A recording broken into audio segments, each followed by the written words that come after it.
pledge allegiance to the flag of the United States of America, to the republic for which it stands, one nation, under God, indivisible, with liberty and justice for all.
You have any check wrenches?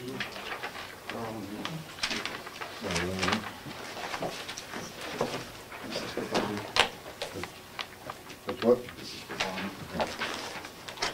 Thank you. Hmm? No, it didn't come by email yet. I asked for it too, but I didn't get it.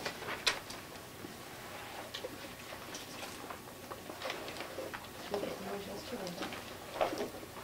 Or I can have this one.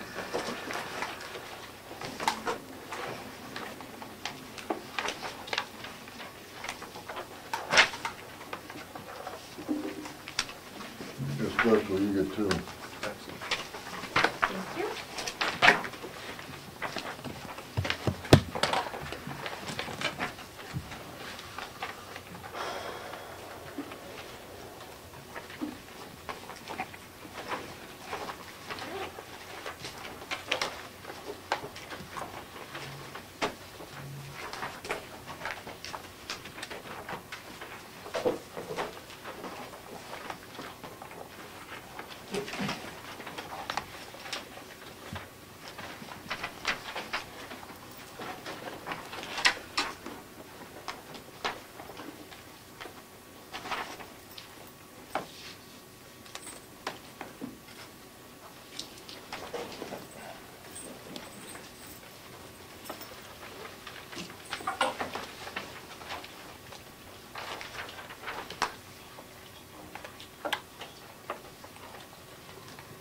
Bob, where's building and ground supply?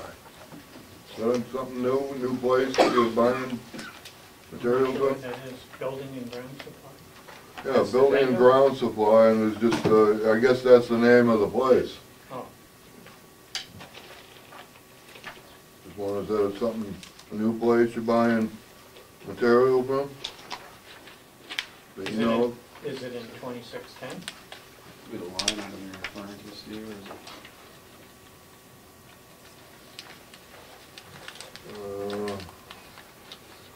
No, it's 56-120. I'll look it up in a minute if I...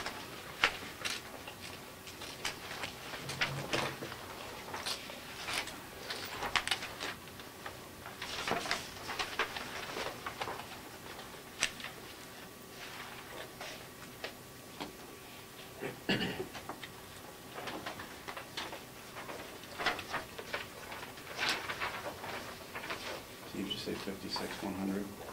120.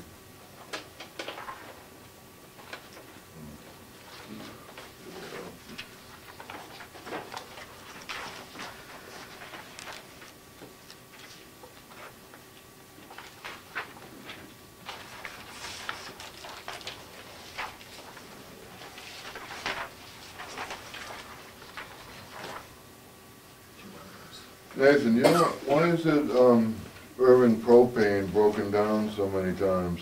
I mean, one's for $2.40. You know why? There's a whole list of them.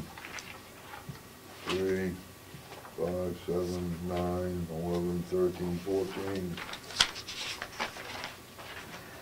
16, See the invoices, 18. see- Look at those invoices.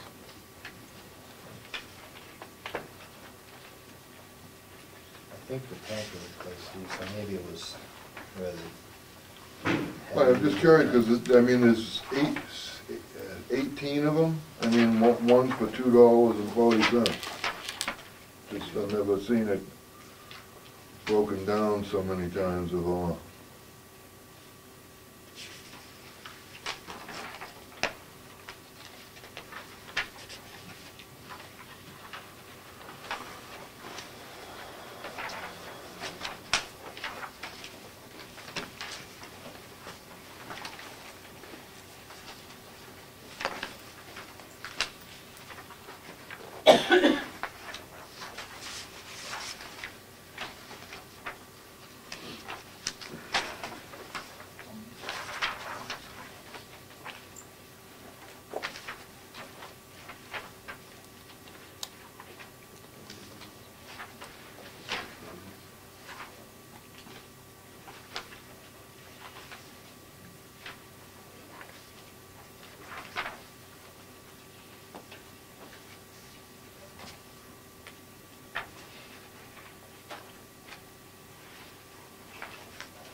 Here's another one, same thing, and it's broken down into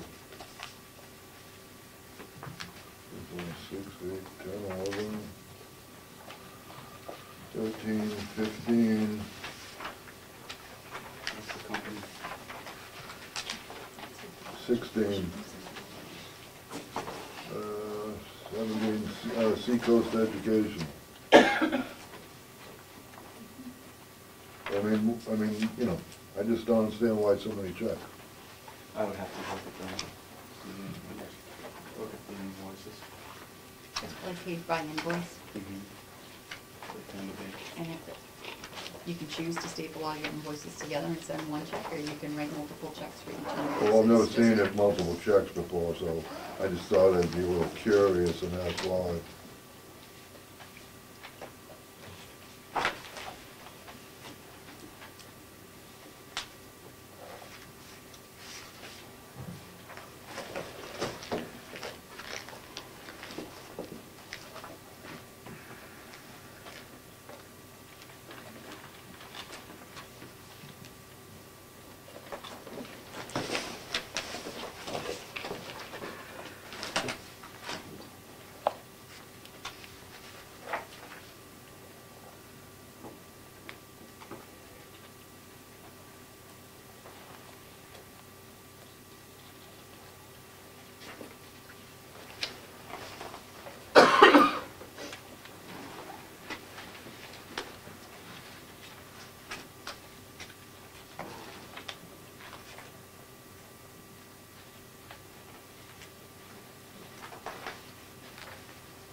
Irving keeps saying it's a perk fee, 1.3 gallon for $2.40.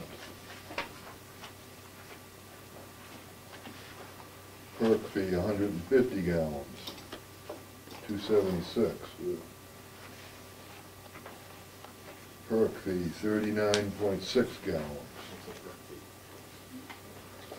Well, they did just replace the tanks, but, I mean,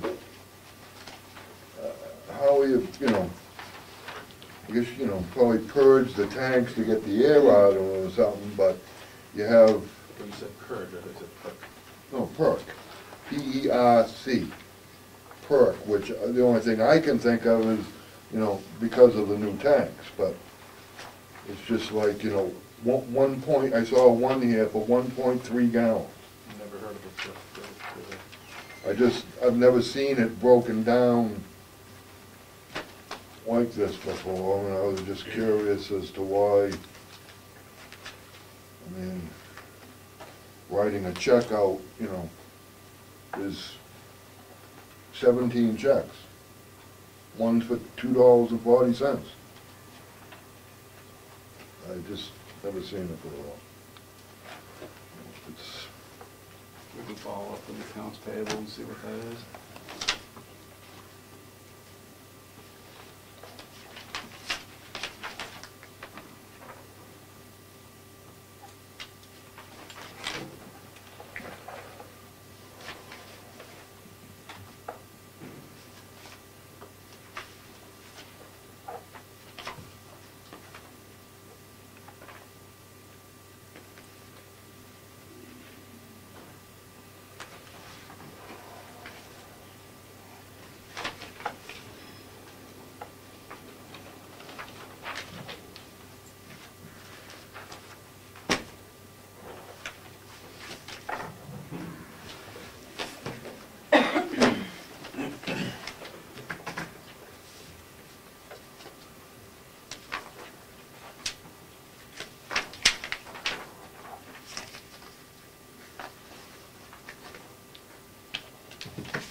you ready for this one? You want for this, you got something to sign? Thanks.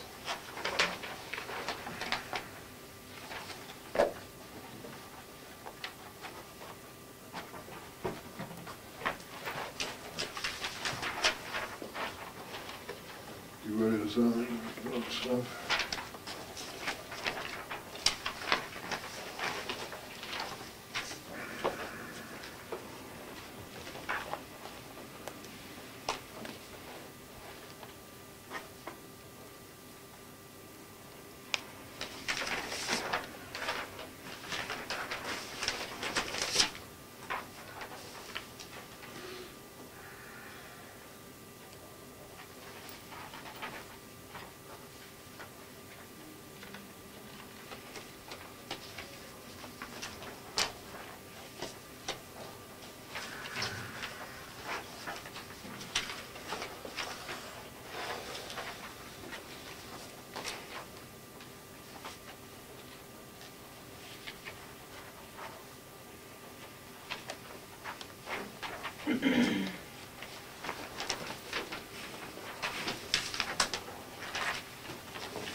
Are you all set in the manifest? If so, we have a motion to approve the manifest, please. make that motion. Is there a second? I'll second that. Motion second, all in favor? Aye. Did I hear from you, Mr. I Brown? said aye. Minutes of the last meeting.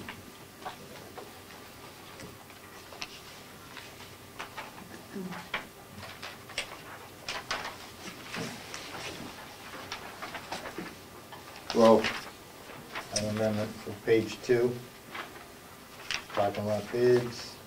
Lonnie Seer made a motion that everything concerning the parking lot says should be placed on hold until an advocate for the school board could be found. In fact, her motion was to cease, go back, and start over.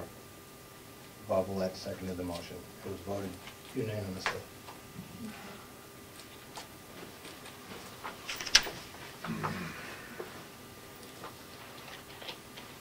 I have on page 3, the administration curriculum coordinators report.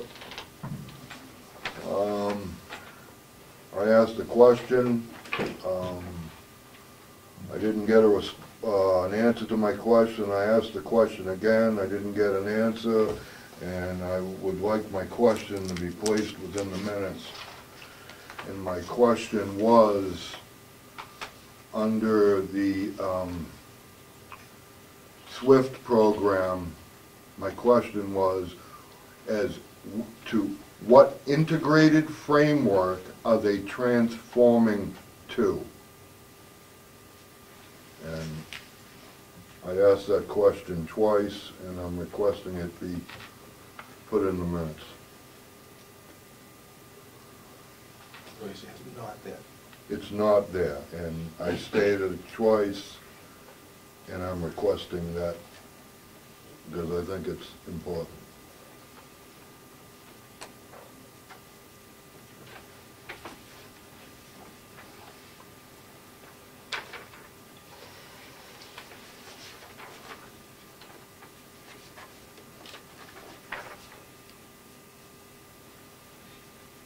I also have a correction on page 2.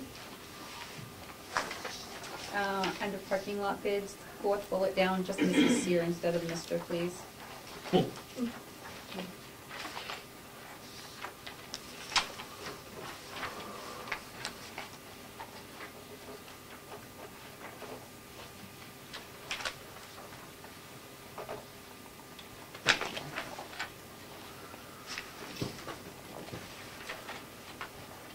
Anybody else?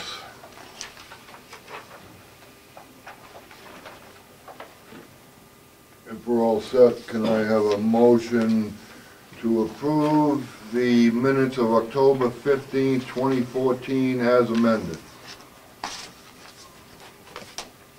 I'll make the motion. Is there a second? I'll second it. Motion second, all in favor? Aye. Aye. Public comment.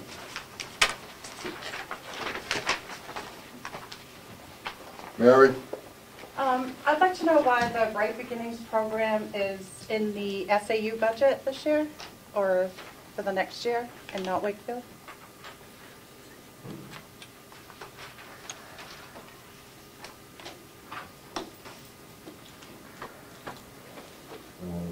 I don't want to answer that.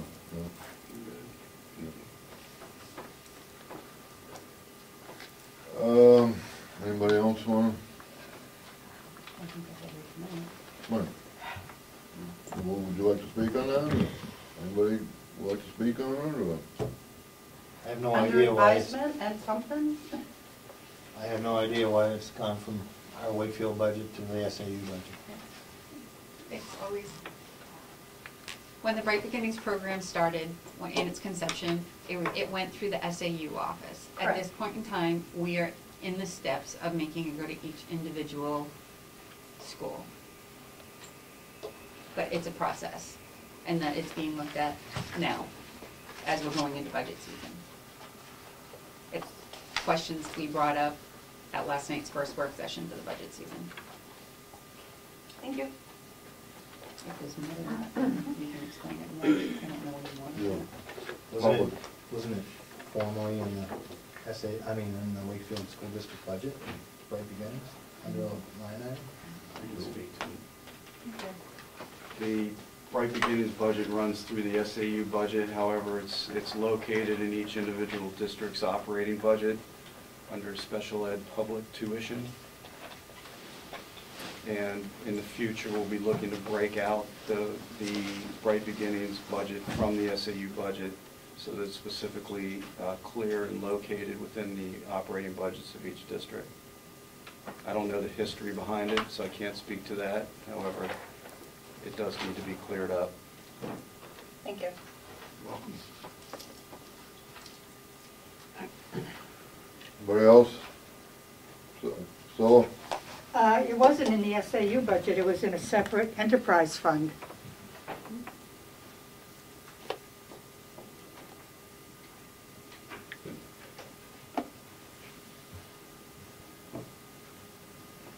Jared, I see your hand up. Yeah, I was kind of curious. Your second meeting in October, I had come in and discussed with you guys the fact that Dale Crawford had submitted a bid to remove trees, and he said that his bid was not accepted because there was not 3 competitive bids that had been submitted for the job.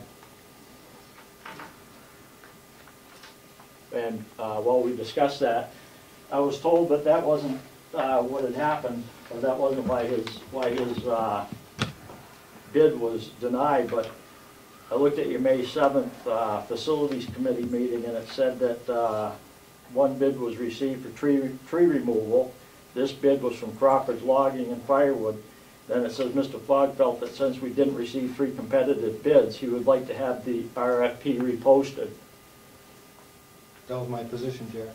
Yeah, I know, but I mean at the meeting when I asked about that, they said that wasn't the reason that it was denied. The reason that his bid wasn't accepted was because it was too expensive. But in the minutes, it actually says that it was because you didn't receive 3 bids. So I just wanted to clear that up. I didn't speak to the issue at the time, but if I had, I would have told you that that was my position at the time, and it still is. Well, you were at the meeting, I mean, and I was told at the meeting that didn't happen, and the minutes of the facilities meeting looked like that's exactly why it was not accepted. Well, without 3 competitive bids and not having 2 competitive bids, but actually no competitive bids, because with 1 bid, there's really no competition. So with to only go by 1 bid, I looked at it, and not speaking for Mr. Ouellette, but I made the comment that it clearly, to me, with only having 1 bid to go by, it seemed expensive to me. And I think Mr. Ouellette agreed with me. And then Mr. Fogg brought up the point about trying to get 3 competitive bids. So, yeah, that's really what did happen. Yeah, because there weren't 3 bids. Well, I mean, and that was what I was told, and that was what I asked you guys about. And when I asked you at the meeting in October, you said that it wasn't the reason. So I was just wanted to. Well, that basically it was, because with 1 bid, you don't have anything to compare it to.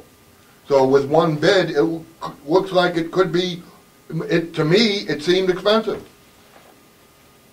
I don't know what it was. I'm not in the logging business, but I wasn't sure. But I guess my point was not how much the bid was, but the idea that I came in and told you that a taxpayer and a person that submitted a bid had said that it was denied because they didn't receive 3 bids.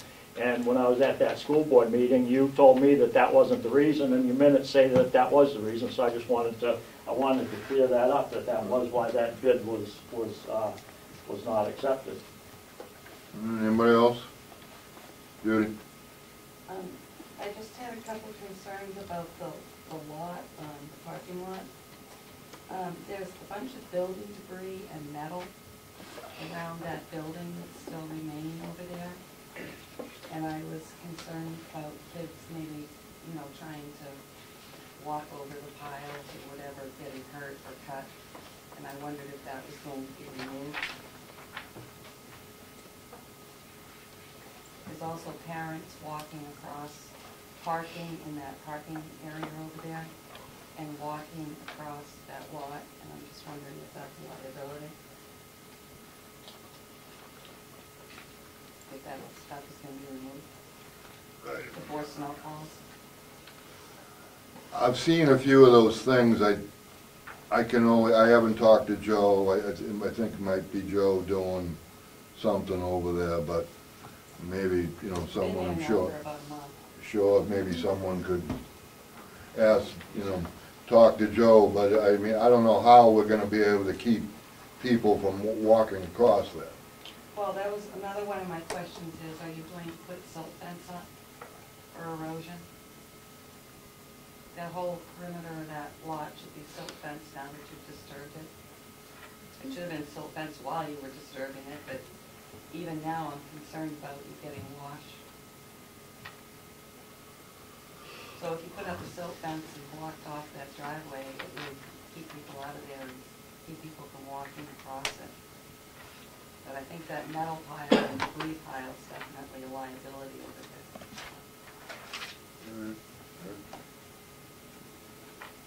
Did I, That's just gonna address the silt fence and the siltation issue, but probably should, but, The other thing I was going to ask was,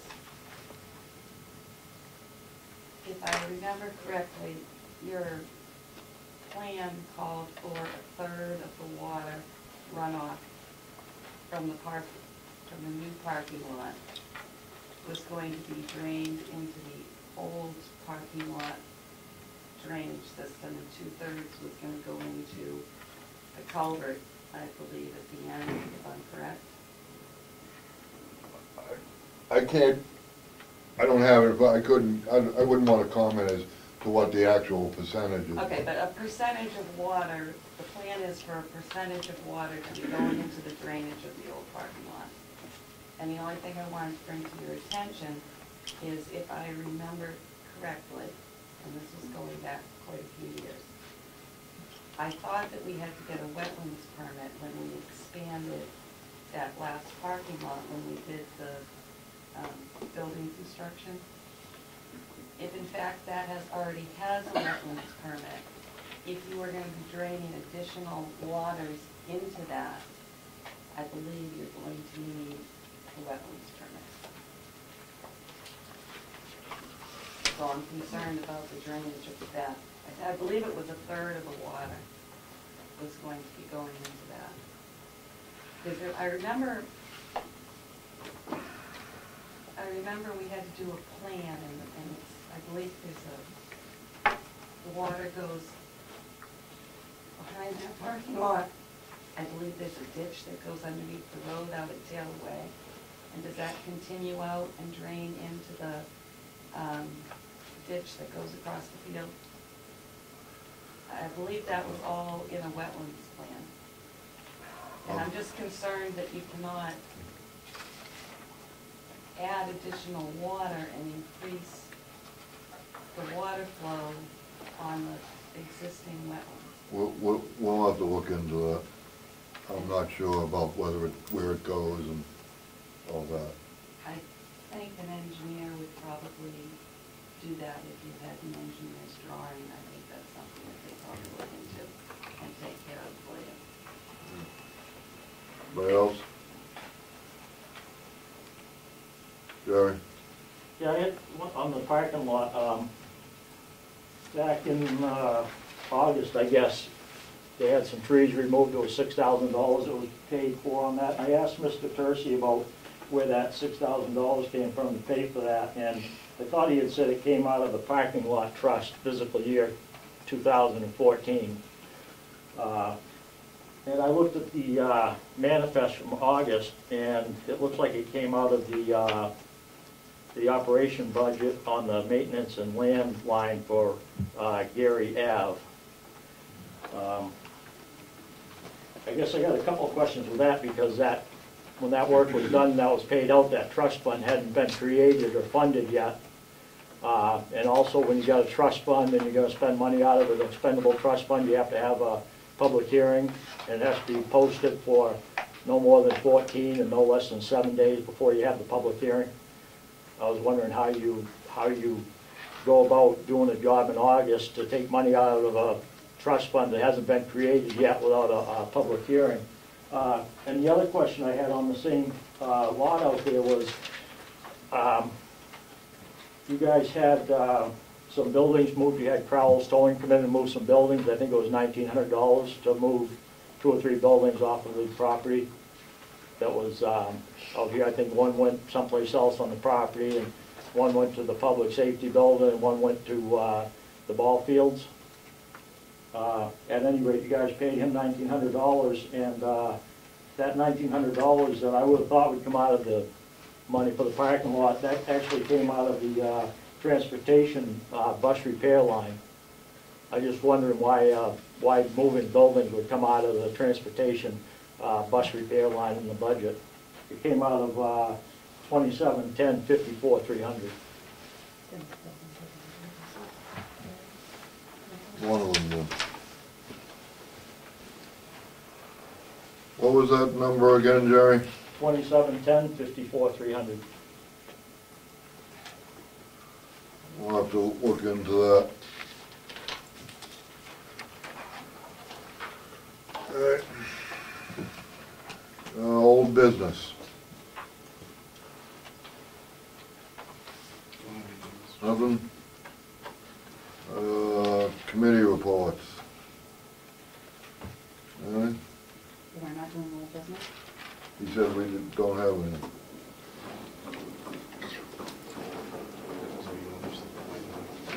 I thought the conversation the other day is that we were gonna talk about the law and the old business, and then that's what we decided to do with the work session. And if I'm wrong, you can tell me that I'm wrong. We just brought up that going back out To what? to bid as we discussed.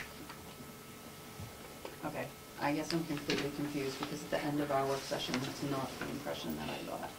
I thought it was very clear Well, that we were taking the bids that we had.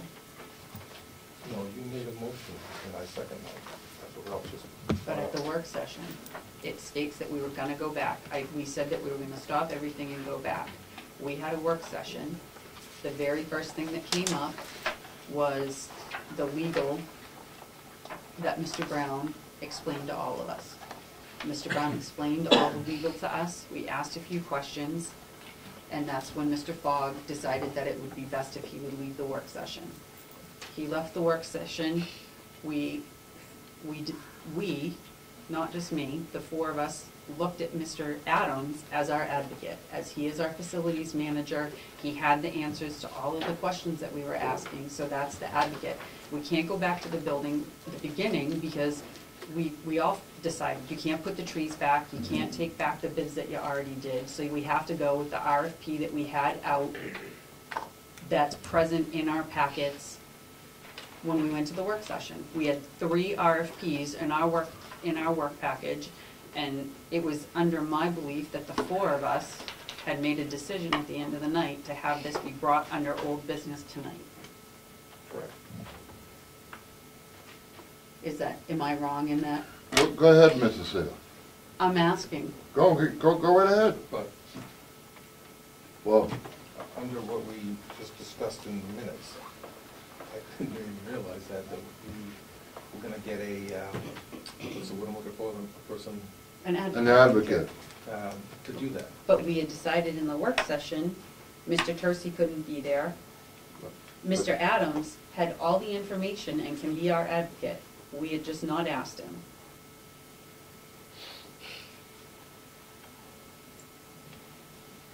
Okay. That was not the motion that was voted on by a unanimous vote at the last school board meeting. I understand that, but we went from there going to the work session. In the work session, we can't go back to the beginning. We can go back and look at everything we did, and we did that night. Well, then, if you have the October 15th meeting, which was our last meeting, Yes, sir. and around minute 41, 42, there was a clear motion to go back and start over and look for an advocate. found our advocate, and we started over. We got legal. Point of order. Excuse me? You heard me. Really? Yes, sir. I don't know how, did you make this determination, Mrs. Sear? Because it clearly, if you watch it on the video, there is no mention of Mr. Adams being an advocate. Were you in the work session with us? Bring it up. Bring up the video of October 15th, minute 41:42. The Sir, motion is clear. I know what my motion was, and I know that I attended the work session, and I know that all 5 of us were there with 2 people from the public. And But- Mr. Adams, and Mr. Adams acted as our advocate. Not only did I use him for information, No, you used him, and everybody else did too. I disagree. And so now I'd like to know when this decision was made. Which decision? To bring this up? So- We were at last night's meeting and said, what should we bring this up after, because it's not on the agenda? And you yourself and Mr. Tercey said old business. No. And if not, I have the right to bring it up under old business. And I'm sorry if you're upset that I don't have the same feelings that you do, Okay. but there's not a Well, problem. Wait a minute. No. Last night, we had a budget meeting. And did you or did you not ask Mr. Tercey about the parking lot, and was it on the agenda? I most certainly did not. Last night, I was standing outside. I was physically grabbed by the arm and asked to come into the building to have a discussion with 2 board members. No, it was not 2 board members. We came in, I asked if we should have a discussion. Well, okay, And then I'm what did sorry. we do? We had one of the board members go over and You speak with grabbed you. me by the arm and asked me if I would come in and speak with you and Bob, Yes, I did. 2 board We members. didn't do that. We didn't do that, so don't say that we did. Excuse me, I asked you to... you're out of order. Can I finish a complete sentence without being rudely interrupted? If you would control your tone of voice, I would not have a problem listening. I wouldn't have to repeat myself repeatedly. You're out of order, Mr. Brown. No, you're out of order. You grabbed me by the arm, you brought me in here. When the discussion come around about, can we talk to, you asked Mr. Tercey specifically if you and Bob could speak to me. I immediately walked to that side of the building, and then there was discussion about, can we get around so that we can talk to Steve? Mr. Tercey stated that that wouldn't be prudent because we're not in a public meeting. At that point, Mr. Ouellette came over and talked to me over at the sidebar. There was, Were you this It was- upset last night, or are it you was just upset 'cause evidently- we don't agree with you? it was, excuse me, Mrs. Sear, when I called you today at 1:30 to try to express my concerns about this, you stated to me, are you just mad because Ralph is not going to get the bid? Can you explain to me how you knew that Ralph was not going to get the bid at 1:30 today, prior to the meeting? I didn't, and I still don't. You stated that, Mrs. Sear. I stated, I have my opinion, I am a grown woman, Mr. Brown, and I'm telling you right now, if you call me and you disrespectful, and I wasn't you were disrespectful. screaming at me, not worse than you are now, No, and I I'm hung not. up on you, and then No, you I'm had the not. audacity to call back and say, you better be in a place where you have no service, and I said, no, I actually am just not Okay, gonna let you but talk to look, me that way. how can you say, This is out of control. It's out Yeah, of control, right. I'm sorry that you don't like what you're hearing. no, the problem is that someone thinks they have authority, Really? Mrs. Sear. Yeah, really. Why do you think? Why do you think that? You were at the same work session that all of us were. Mrs. You have the same information that all of us have. And if some of us ask questions, You don't make Why? decisions, you have to wait to go back. You don't make decisions at work. did any of us make a decision in that work order? Actually, I'm the It one was- that said, it was geez, should we evident- have everything going on? It was evidently clear to me last night that between our last meeting of October 15th and last night, November 4th, there was clearly decisions made. On personal levels, I'm sure there were. No, because I was told how a vote was going to go down tonight. How did you, How'd who you told do you that? that? Me? No. Me? Then how the hell are we supposed to know No what? how the vote's gonna go? I don't know. You tell me, hardly ever talk to Mrs. him. Sarah. I You don't talk told- to Mrs. Joy. You told me at 1:30 how the vote was gonna go No, down. it's because, So, we'll yeah, take this up right now. okay. RFPs came in. You wanna be done? I wanted to do this politely. RFPs come in, no matter where they come in from.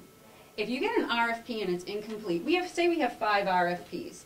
If one's incomplete, How do would you- it even come to us? How do you know it's incomplete? Have you Because se- if have you you read- seen it? Bob. I asked. We asked. I asked. You didn't ask, Bonnie, I asked. Right, and then Bob, And you were with me. yeah, last night. Mm-hmm. That was, what, last night? But I'm not But- an idiot. I know what an RFP is, and when the material's not there, it's not No. there. It was evident to me that there was decisions made between October 15th and last night.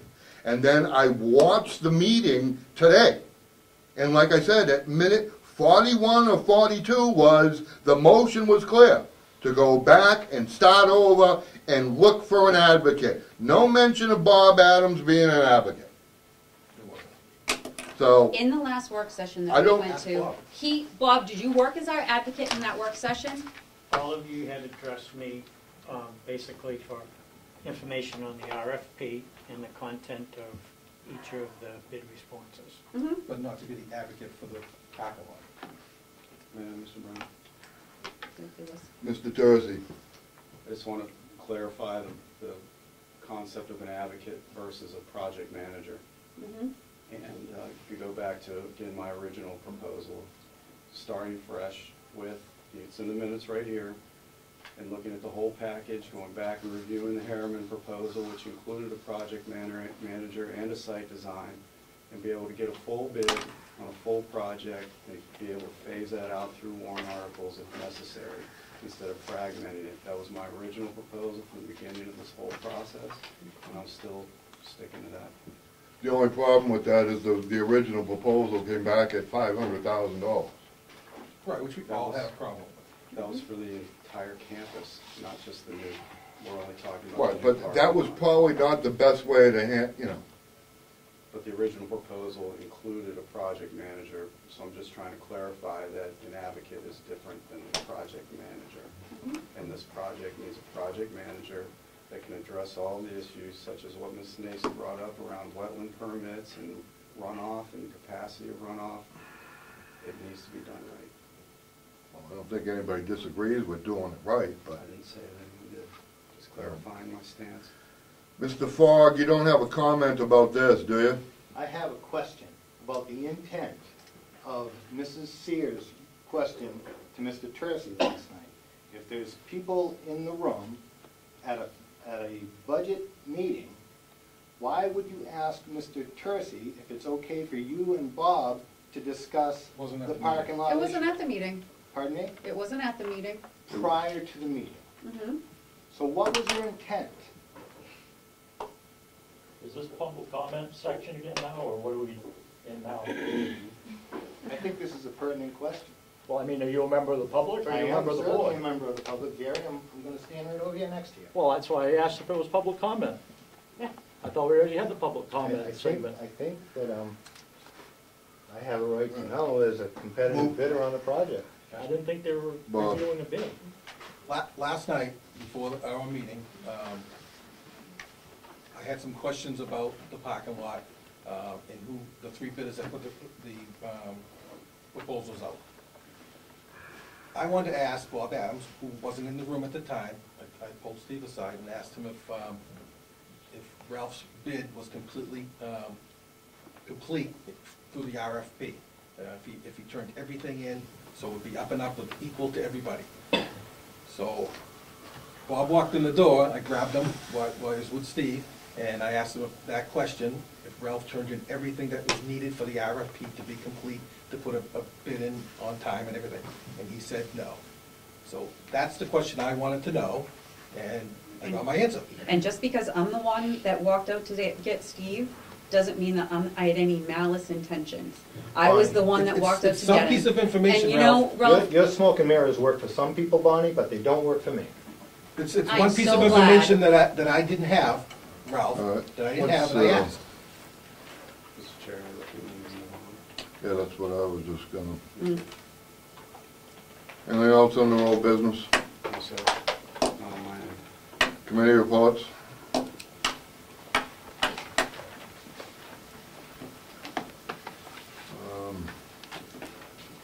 We just had a facilities meeting.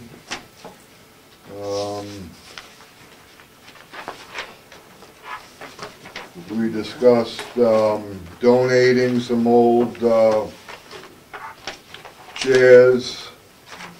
Then we went on to care of buildings and grounds list and considered 4 items, new stage curtains, wireless clock system, new floor in the teacher's primary bathroom, and baseball field. And it was the recommendation of the facilities committee to recommend 3 out of the 4, excluding the wireless clock system. Have anything for policies? Mr. Brown. Mr. Fogg? I think we also forwarded to the full board opportunity to decide the destiny of some desks. Oh, I'm sorry, yeah. Yeah. I mentioned the desk, but yeah, that was gonna be recommended to the full board to Donate. donate or dispose. you have area meeting committee too? That's new business. So I was gonna do that under correspondence, because I got the contract from the school, from Rochester. Anything else on the committee reports? New business. Sorry, Mr. Chair. Can we go back? So the recommendation went to the full board for the disposal, so that motion would have to be made to the full board. I haven't seen anything yet. Can you copy of that, Steve?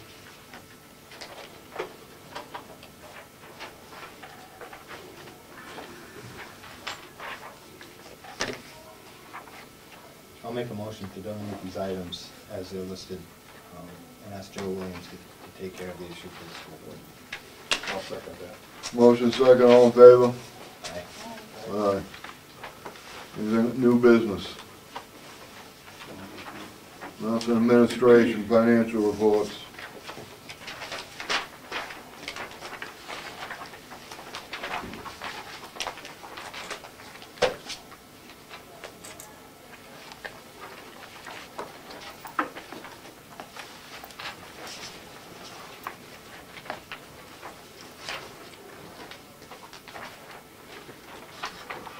Questions on the expense report?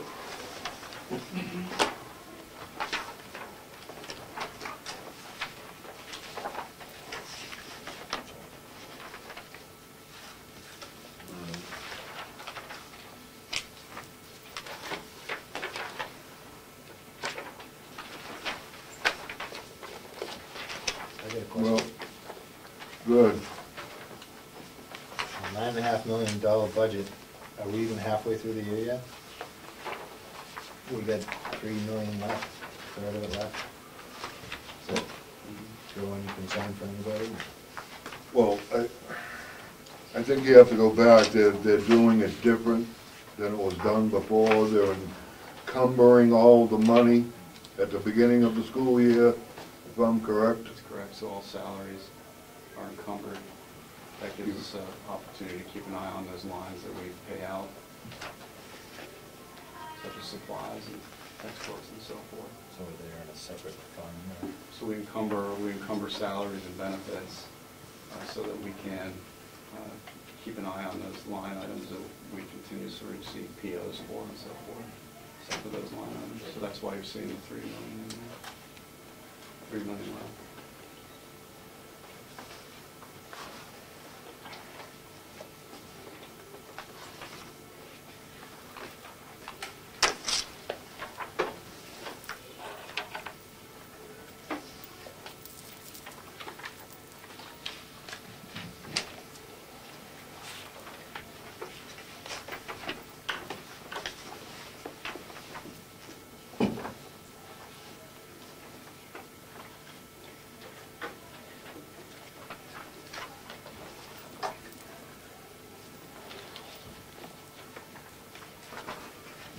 else have anything?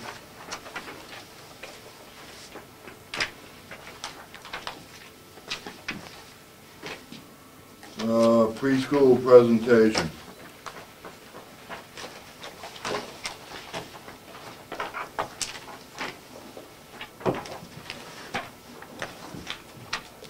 Speaker. Is there a separate one, or a new, It's in the way, Steve.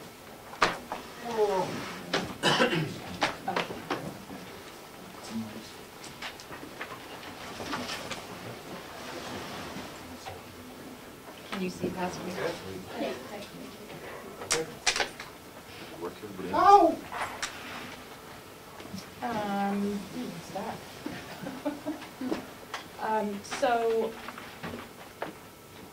I did a little bit, I gotta stand up so I can see people's. I tried to do a little history so I had a better understanding of where Bright Beginnings began. It appears that it was around 2003.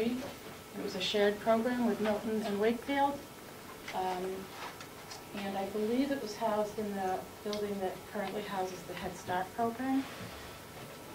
In 2010, the members were such that the director made a recommendation to split the program so that Wakefield would have their program in Wakefield and Milton would have their program in Milton.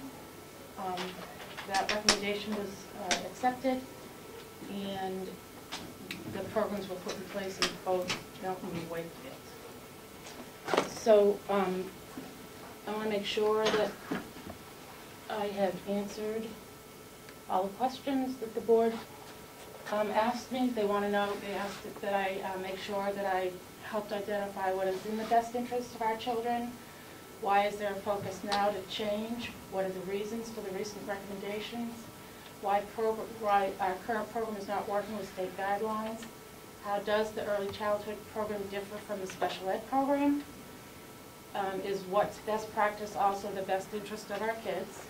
And how does an early childhood program benefit the non-identified student? So hopefully by the end of my short presentation, I'll have answered those questions for everyone. For purposes of this conversation, I wanted to be able to explain just one part of the special ed process, and that part is placement. So that's in our New Hampshire rules and regulations for educating students with disabilities. That's ED 1111. So it starts with placement for least restrictive environment, goes to placement decisions, then discusses continuum of alternative placements, and then it discusses children with private providers of special ed and other non-LEA programs. And then finally, home instruction. We'll see if this works.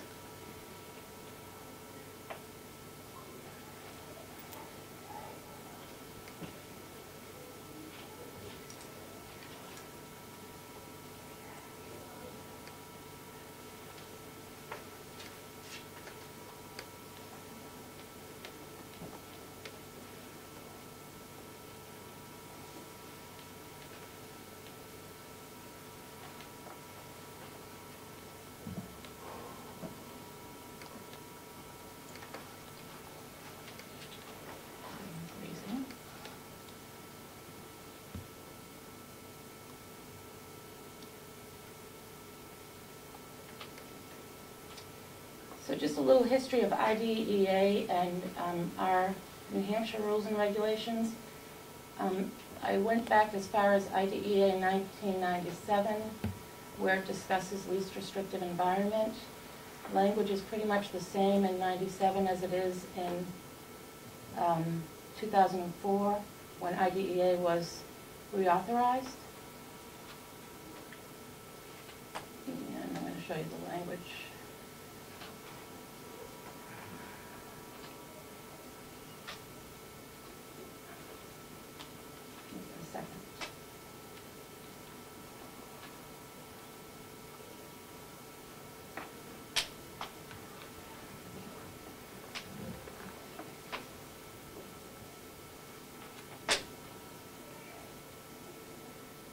So if you notice the boxed-in area, that is the guidelines that IDEA provide.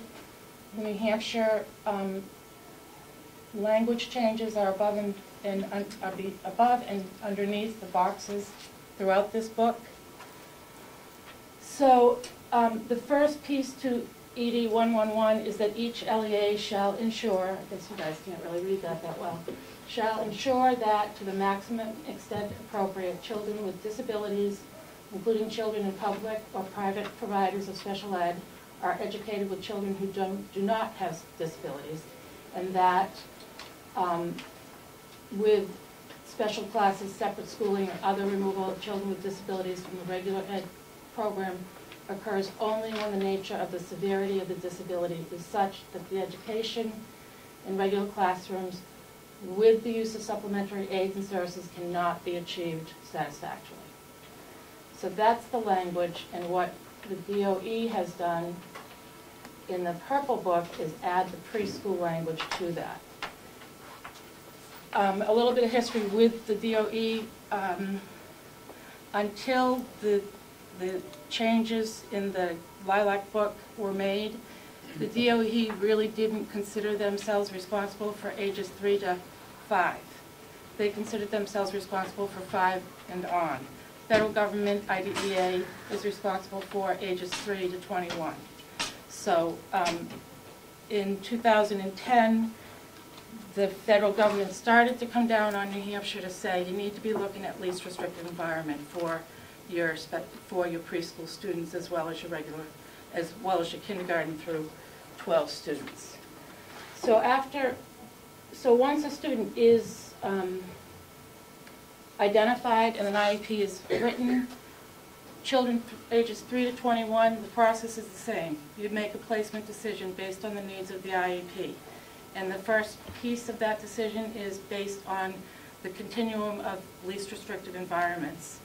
And the placement decision is made by an IEP team, and the continuum of learning setting for preschools is identified as a community early childhood setting, a home setting, an early childhood special ed that's partially integrated, an early childhood special ed specialized therapeutic setting, an early childhood special ed general self-contained setting, an early childhood special ed specialized self-contained setting, a separate school setting, a residential setting. So you start at the top, and that's how you work through the placement. We don't really have that many students that I can speak to that we, with preschool, get to the residential piece. We start at least restrictive, and we go down that continuum. So what happened in 2010, as best as I can tell, is the DOE realized that they needed to make some specific recommendations to school districts that had preschool programs. So they sent out a memo of guidance, which is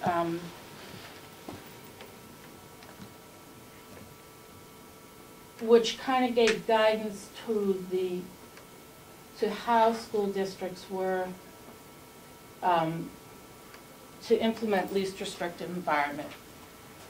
You guys can't read it, so I'm not going to pull it up, but it basically talks about following the continuum of placement, starting with least restrictive, going to a more restrictive environment based on the needs of the student. That's really difficult for small school districts. So what I found in doing a bit of a survey was that because small districts don't have the numbers to have all of those options, small districts typically try to do as close to a 50-50 ratio with a early childhood concept. So our current program is a special ed program approved program. We have 50% or more of students that are identified students. We have 2 sessions, a morning and an afternoon session. Students come 4 days a week. Our 3-year-olds participate in the morning program. Our 4-year-olds participate in the afternoon program. Our curriculums are based on early learning guidelines, and we provide transportation to our identified students.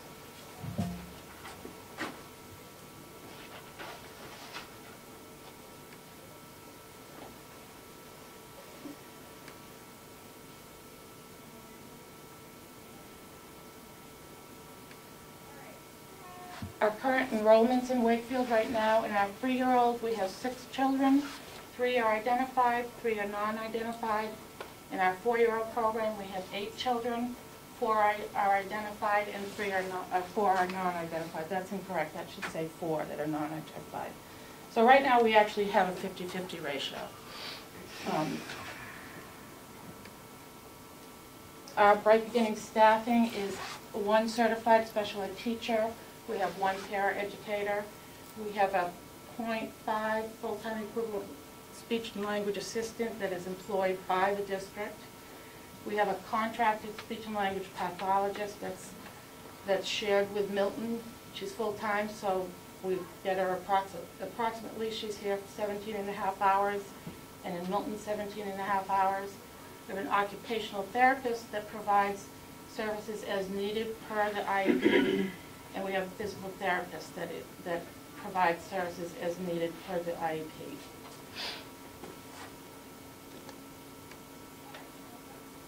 This is the schedule. So they're here for a little over 2 hours in the morning and then in the afternoon.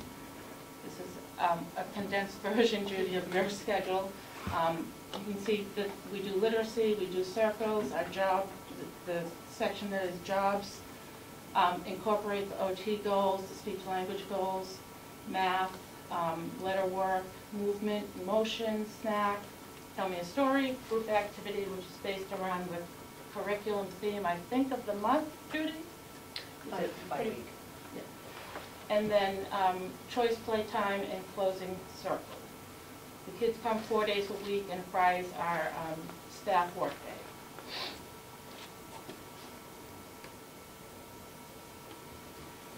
So the options that I learned about from community to community are varied. There are some that do an outreach program. The outreach program is where the school district provides the special ed and related services for kids within a child care setting, a preschool setting, Head Start. But the school district doesn't have their own program. An early childhood program often is a district-run program with 50% or more children without disabilities. Special ed preschool is a district-run special ed program that's got preschool approval. It's 50% or more children with disabilities.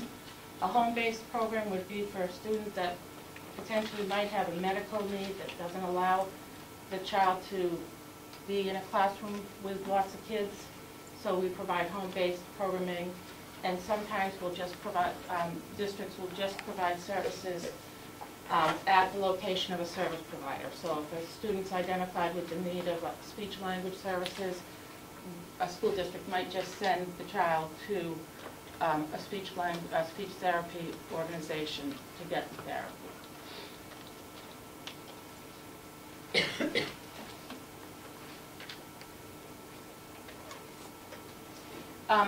As I said, larger school districts right now are operating a variety of models so that they can follow the continuum, which we're all supposed to be following. Smaller districts tend to choose a model that's based on fiscal and personnel realities. And what many school districts find is that it's really hard in a special ed preschool program to get non-identified students enrolled because they're going elsewhere.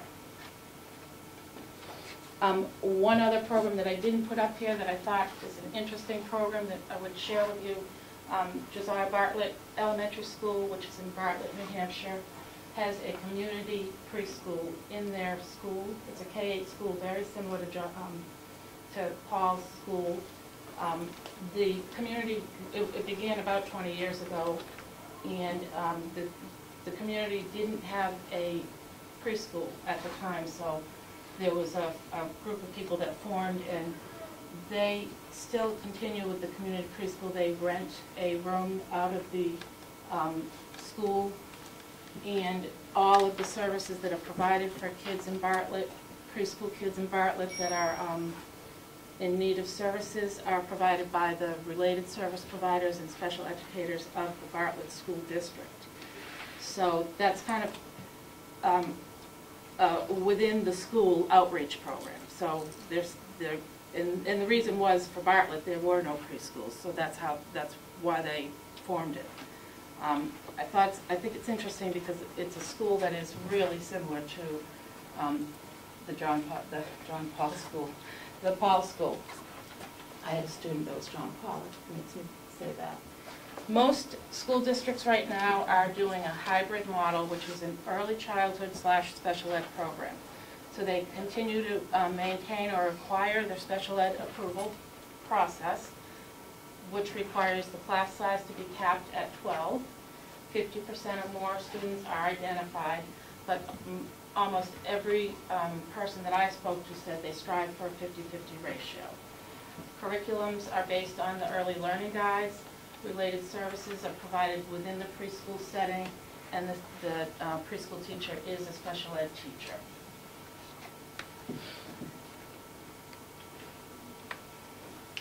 So programs and tuitions across the state, you can see they vary. Moulton Borough has a 50-50 hybrid program, $20 a day.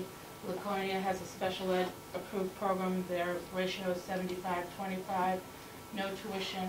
Lakes Region has a 50-50 hybrid, no tuition.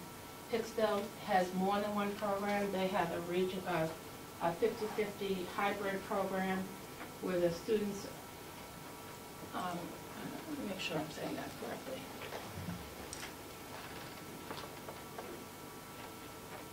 Right, Pittsfield has a 50-50 hybrid. Students are placed in the program based on their needs of the IEP.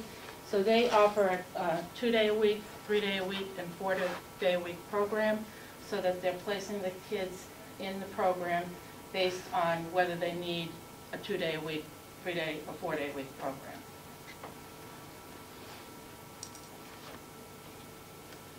SAU 6, which I think is Litchfield, has an early childhood community preschool out of their, it's housed out of their high school, I believe, and then they also have a district special ed program.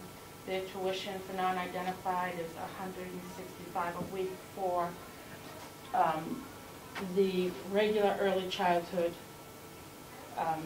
program that's in the high school. In the district special ed program, their tuition is $75 a week for non-identified students. So if you were in Litchfield to place a student in the early childhood program, the district would be responsible for the amount of time the IEP requires special ed services, and that would be the tuition that the district would pay the program for the student. So let's say it's determined with an IEP that the student needs 2 hours a week of special ed services, 3 hours a week of speech therapy. The district would pay that portion of the cost of the early childhood program if that was the choice that was made for placement.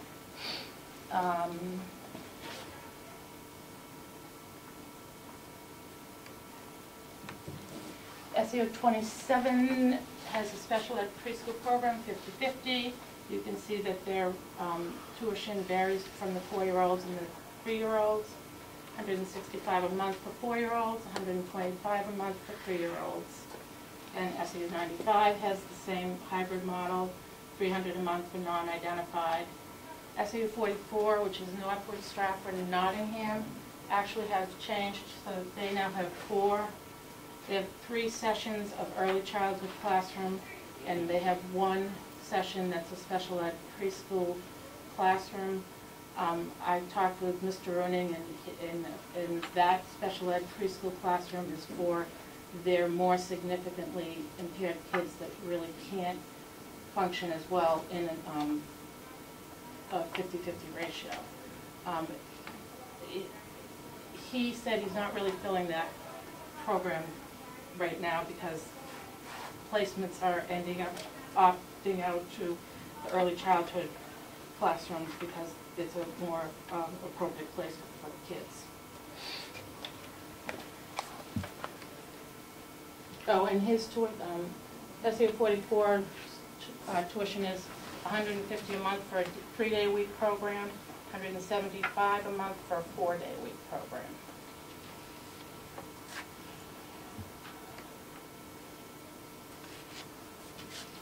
Berlin is SAU 3. They have a variety of early childhood preschool programs, and they place their kids in all of the varieties. They save 4 spots per session for their special ed students. They charge a tuition that's a yearly tuition, $520 for the 4-year session, $495 for the 3-year session, and they have a mixed age session in the afternoons, and that's $420 for the year. And Barrington has an early childhood community preschool. They have 4 classrooms. They place their identified students across the 4 classrooms based on the students' needs. Just miscellaneous information. Most of the districts that I spoke with do a lottery in terms of determining non-identified students. And a lot of the school districts are using free and reduced lunch criteria in terms of a waiver, if there's a need for a waiver for a student when they're charging tuition.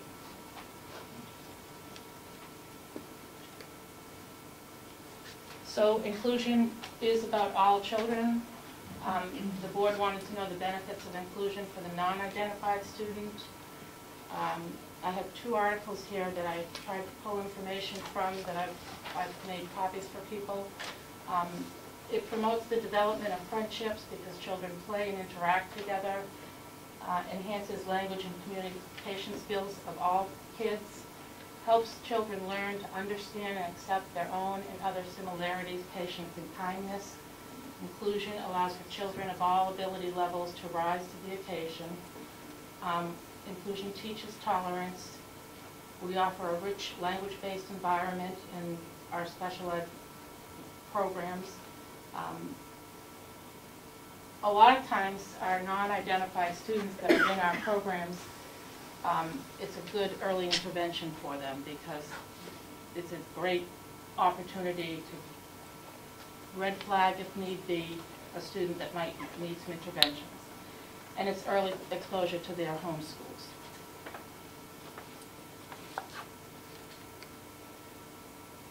So this was a quote that I came across when I was doing the research. It speaks to inclusion. In this world, we cross people in all walks of life. We must start at an early age teaching our children that different is not strange or scary, different is beautiful. In general, what I have observed in inclusion across the board, not just preschool, is that we are raising kids that are much more tolerant of differences than we used to be raising. So I feel like that's a huge benefit for our kids. So, any questions? I'm happy to answer any questions. And I hope that was helpful.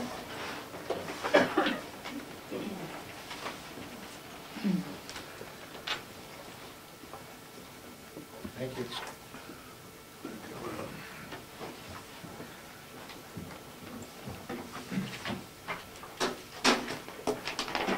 Any questions? Audrey. You actually said what I've been thinking about, that the state wants you to have all the continuum, correct? That's what you just said. I did, Your yeah, presentation. federal. They want you to have all of those things available. Yes. Right now, we have all of those things available. We have a community preschool. Right. We have our special ed program. Children can have their services at home. We have probably children that are sent out of district. Every one of those things in that continuum we already have. If you take away the Bright Beginnings program and make it an early childhood program, all you're doing is repeating what Hazel McBrien's already doing and taking away one of the required continuums, which would be the partially, what was the word, integrated classroom. So right now, we're covering the law, doing what we're supposed to be doing, and if you change it to a preschool program, it's not an approved special ed program, you're taking one of those away. So you're lessening our special ed services instead of. I don't think the recommendation was ever to not have it as special ed approved program. Yes, it was, because Mr. Fogg asked the question, can you get it approved if it's an early childhood program? And you said, yes, we could, but is it being approved under an early childhood program, or is it being approved under a special ed program? That would be the prerogative of the board. I would recommend that we have a special ed approved program. That's what you have now. So what is the recommendation that you are making to the board with this program now? Are you still recommending what you were before, to change it to an early childhood program? You're not saying what your recommendation is now, after you've done your research. Go ahead, Mr. Jersey. Just for some history behind where this recommendation came from, it originally came out of a policy subcommittee meeting around a policy that was being developed around tuition for non-disabled students. And the recommendation that we had brought forward to the policy subcommittee was for an early childhood program in the hopes of bringing in more non-disabled students into that environment, which fits a least restrictive environment. And that all originated out of what should we charge for tuition for non-disabled students. That's what originated the entire discussion. I understand, but what I'm looking for now is what is the recommendation you're making to the board? Are you asking the board to leave it alone, or are you asking them to change it to an early childhood program, as was presented with Ms. Kevler's recommendation? The recommendation that came out of the policy subcommittee, again, was for an early childhood program that would be similar to what was noted up here in Ms. Kelber's presentation as a hybrid program. So it's a hybrid between early childhood and with special education approval. So it's a hybrid of the two. It's not one or the other. And you can see right now that our numbers based on the enrollment is that 50-50 ratio. It looked like in the PM class as well, which is an ideal preschool program, in my opinion, 50-50. So again, we're not necessarily recommending any changes to Bright Beginnings, and definitely not recommending eliminating Bright Beginnings in any way. It all came around, what's the cost for non-disabled students? That's all it comes down to.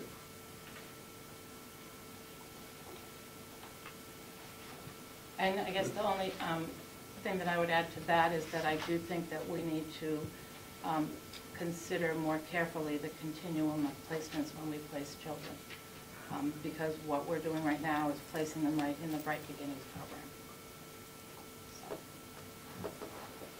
So, I clearly remember Mr. Tercey and possibly you talking about having this an early education program. This is, you had said in one of the meetings, this is the path you were taking. Correct. That's correct. I'm confused. The difference between Bright Beginnings and an early childhood program is class size. Bright Beginnings is an early childhood program. They're following all of the model of an early childhood program. The difference is they have 12 students versus in a just a regular ed early childhood program, you can have up to 17. We talked about 15. With special ed approved programs, you can it is capped at 12. It's the difference.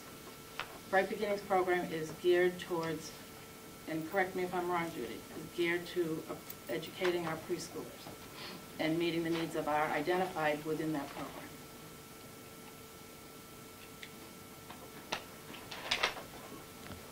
How many do you want in the program? What are you going to cap it off at in this hybrid program that you want?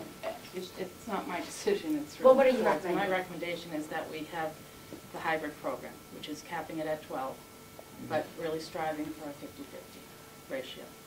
The recommendation that came out of the policy subcommittee was 15. Right. As the cap. or I guess I want to speak because I was in that meeting. And we listened to what you said and very clearly it had to come before all of us. It wasn't anything that we decided on our own, but we had very clear visions of what we didn't want to happen. And I think that's why nothing has moved forward as of yet, because those of us on the policy committee had absolutely no want to hurt Hazel McBrien in the least. It's a historical business in this town, and we do not want to hurt that. What we were hearing was that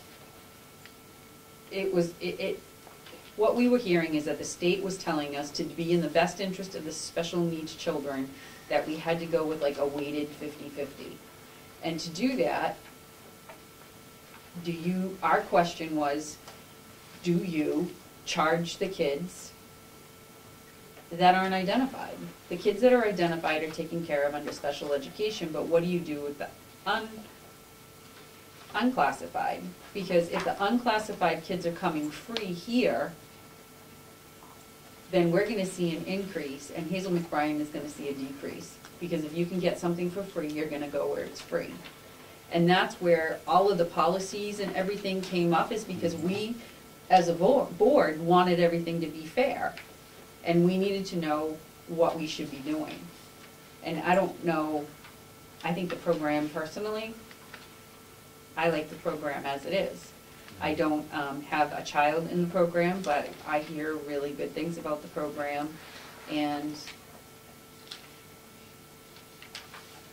I'm concerned about Wakefield's businesses as well as the children. I don't know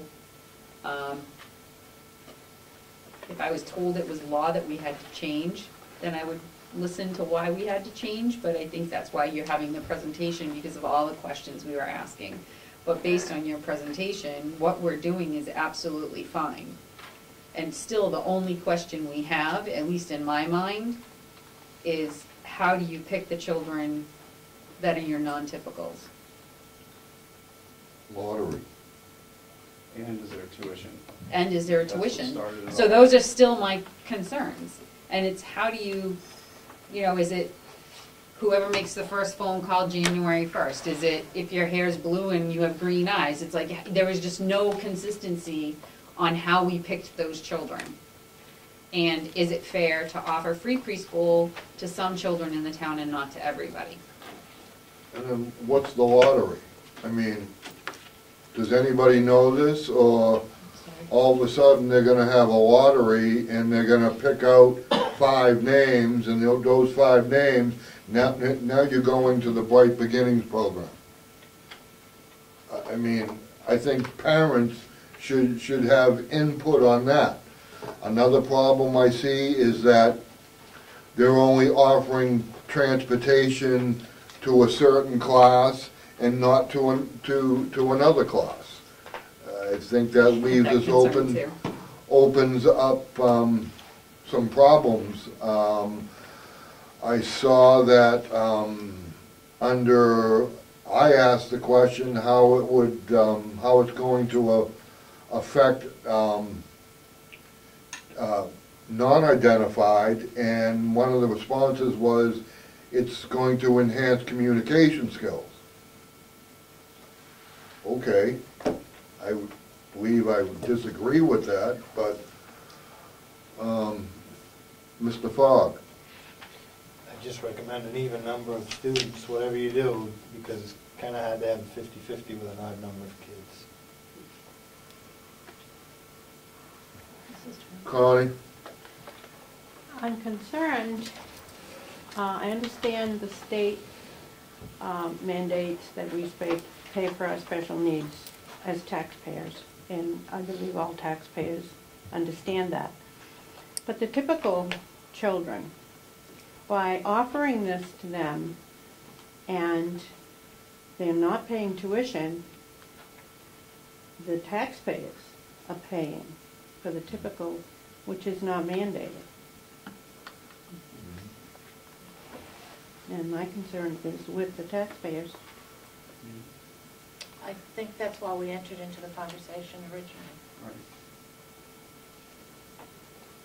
I think we should just leave it the way it is.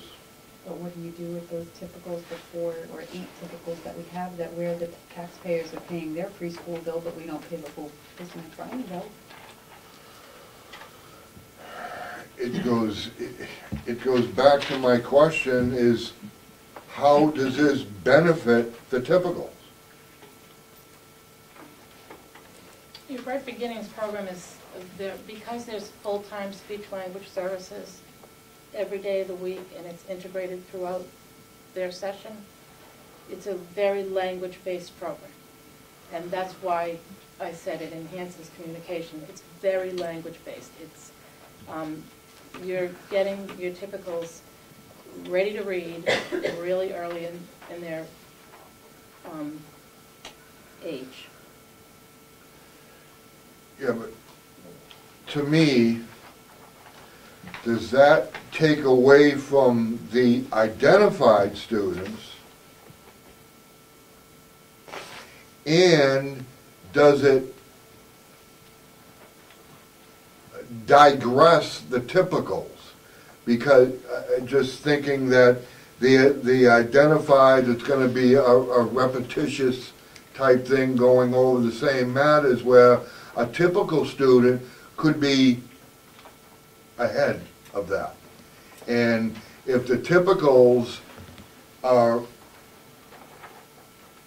over here because of a program, but they really belong over here, that I don't see how that's benefiting the typicals. I feel that that's almost, if anything, holding the typicals back. Go ahead, Sandra. My son is a typical, and he is in Bright Beginnings. He loves the program. The teachers are phenomenal. He's made great friends in there. He had always been in a being watched by my mother-in-law. So to be able to be in a program, I didn't pick it because it was free, because he goes to a regular daycare now in town, but I picked it because the small class sizes, I did have to wait a while because you have to call and see where he is a typical, and be put sort of like on a waiting list, per se. So it is first come, first served, just like you would do with Kingswood for high school. So he is going to be 4. He learns a lot. I think repetition is key anyways. As you tell your older children, practice makes perfect. You have to keep doing what you're doing and able to improve and get better. It is, I was glad to see your presentation that we are following everything we need to be, because I like the program the way it is. I like the class sizes the way they are. My question is, did anyone talk to the staff in there to see if they feel they could handle more of the children in there? I like the idea of doing the 5 days a week. I understand some people are concerned about typicals being there without paying anything. I just hope that it wouldn't be too much, because it would hinder some from being able to go there, not because it's a free program, but because it's a good program. I just want to clarify, because both our morning and afternoon session is 50-50. Yeah. We are doing what we're doing. Absolutely. But And when we have a 1 or 2 non-identified Right. and the rest identified, we're not in compliance. Okay. Okay. And that's the difficulty that small school districts are running into, is that Was the least restrictive environment says as close to possible of 50-50. When I started here last year, I think there were 2 typicals in each class. So that would not be, we would not be in compliance at that point. To be an approved special ed program, it has to be less than 50%.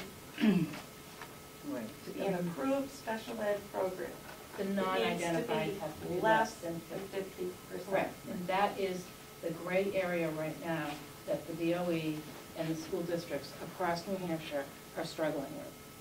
It's because there's conflict between special ed approval process and what IDEA says about least restrictive environments for preschoolers. That's the struggle. That's why you're seeing hybrid models across the schools.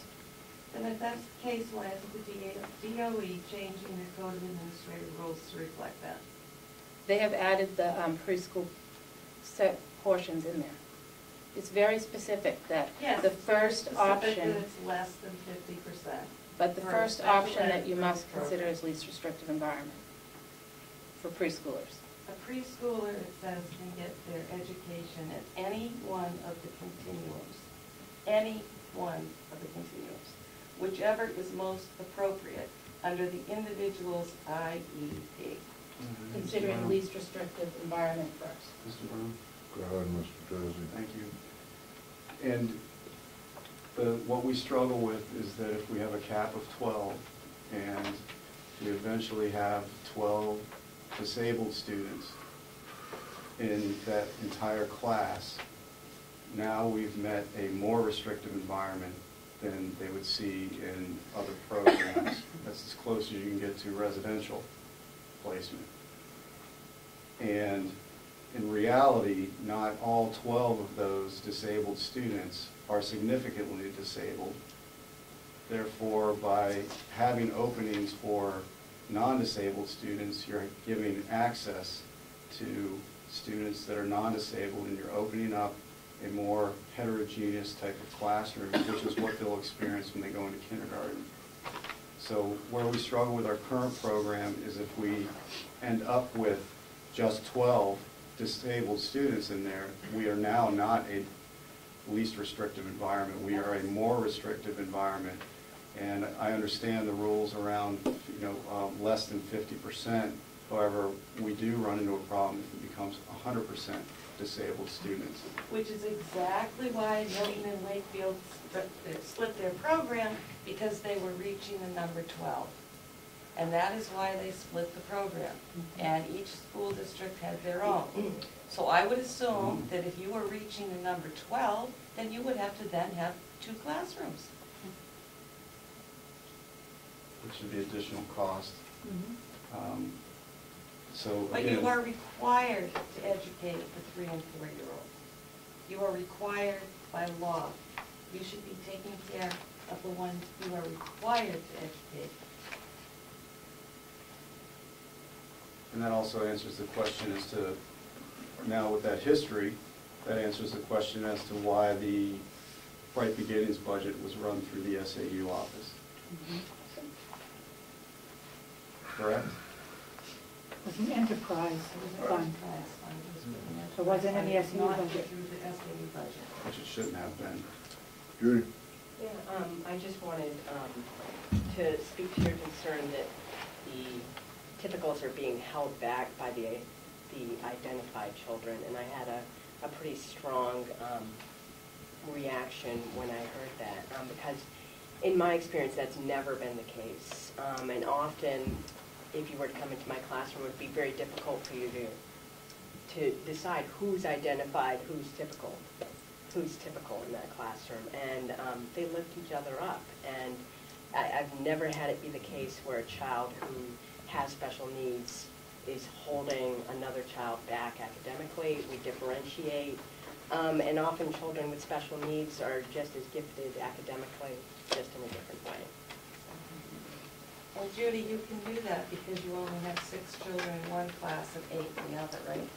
It's easier for you to do that, differentiate, because you have a smaller number of children.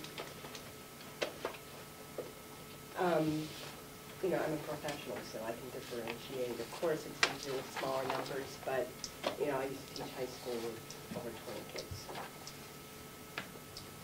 Connie? When I first came to a meeting about this, I was told that as of November 1st, any typical child that was enrolled would have to pay $250 tuition. Now I don't seem to hear anything about tuition. Is there going to be a tuition for typical, or what?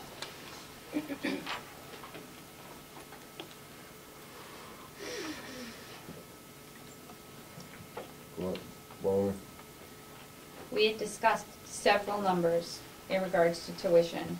I don't know if I know we never voted on a specific one. The situation is that they'd already accepted typical children without telling them that there would be a tuition base. So how do you tell a family that's already got their early childhood education system lined up that we're sorry we accepted you without tuition, but now you're gonna have one? So that puts us in we don't wanna cause a hardship on a family, and we don't want a child to get, we don't want to make a difficult transition in a preschool year. So it's kind of like we're stuck between a rock and a hard place. We know it's probably what's best to do, but it's not going to be most advantageous to the child that might be affected by that decision at this point in time. So we asked for more clarification because we just don't know what to do. I was told, I asked that question, and I was told that the children that were already in the program would never have to pay tuition. It would just be the new ones. That's what I was told that night. I think that we probably considered a grandfathering aspect of that too. But we've been introduced to a grandfathering method. We've discussed a lottery system like we have to use to go to alternative high schools. That's being implemented this coming year. We were introduced to, you write a letter and it's there by a certain date and then you go by the date stamp. I mean, we've been introduced to a lot of different things, but nothing's ever come to pass. I understand all that. I've been there, I've done that. So I do understand where you're coming from. I don't agree with it, but I do understand. I don't know if we agree either, but it's hard to, it's difficult decisions to make. So, Ann said that you will make the decision on how many typicals will be in the program. 5 years ago, the Wakefield Board made a decision to have one typical in the AM class and one in the PM. So I just wondered when the board made the decision to have the number that are in there now.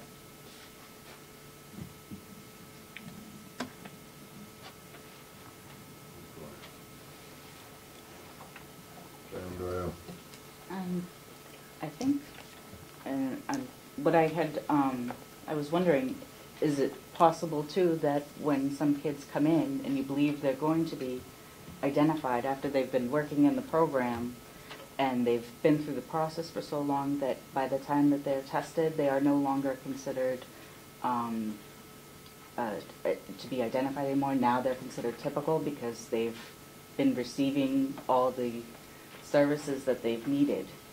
So that's why the numbers are where they're at now, where it's more 50-50, because they've got the program, they've been in Bright Beginnings, they've been in the classrooms every day, and they've got all the services that they need. So now, with the help that they're getting, they're considered typicals and not non-typicals.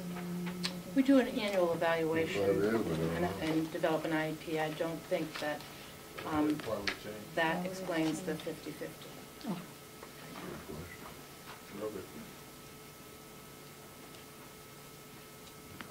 So is this policy going back to the policy committee for revisions? Is the board making a decision?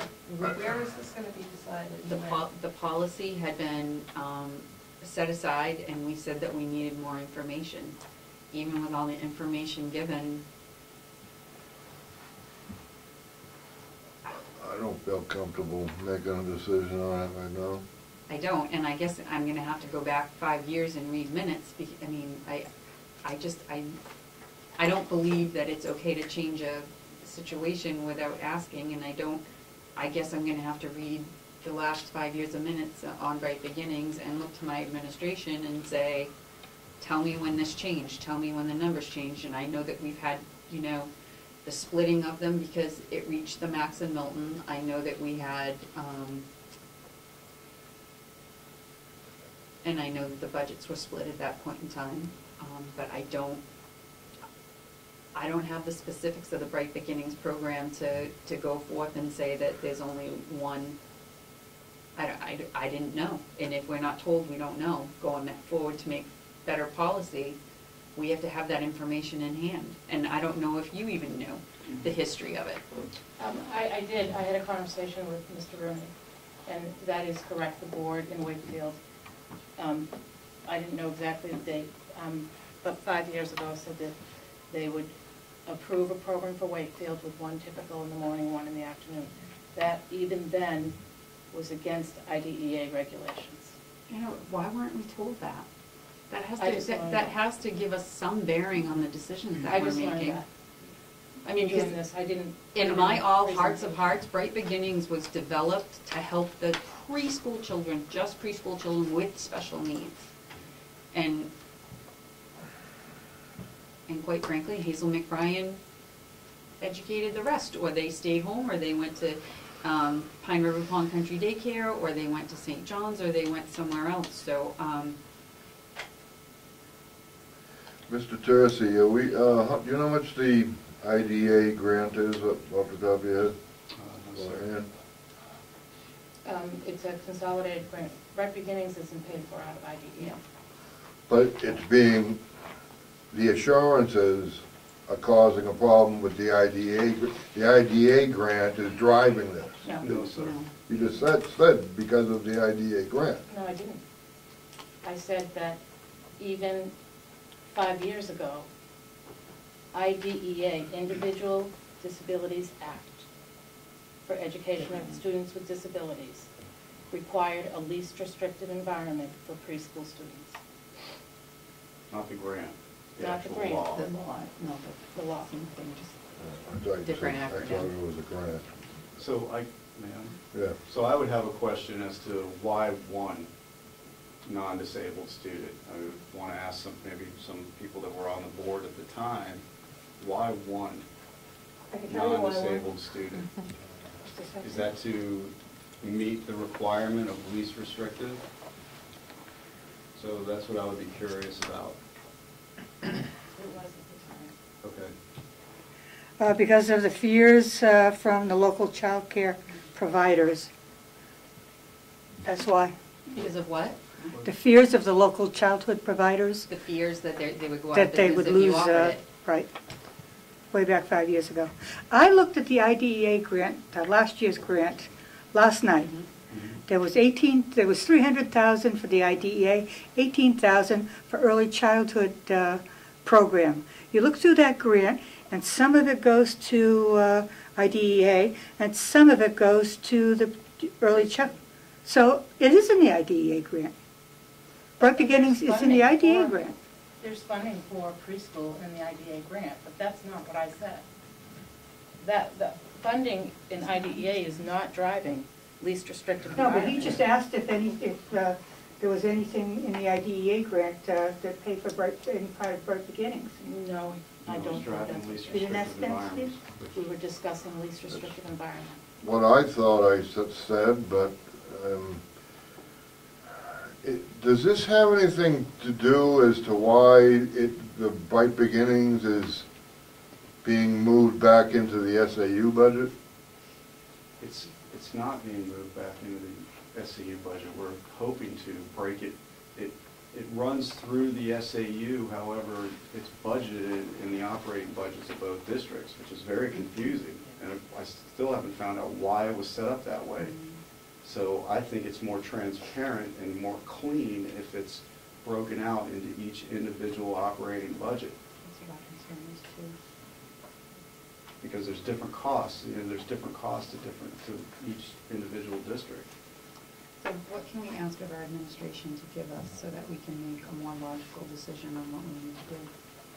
Or do we need to do anything? Do we need to change anything?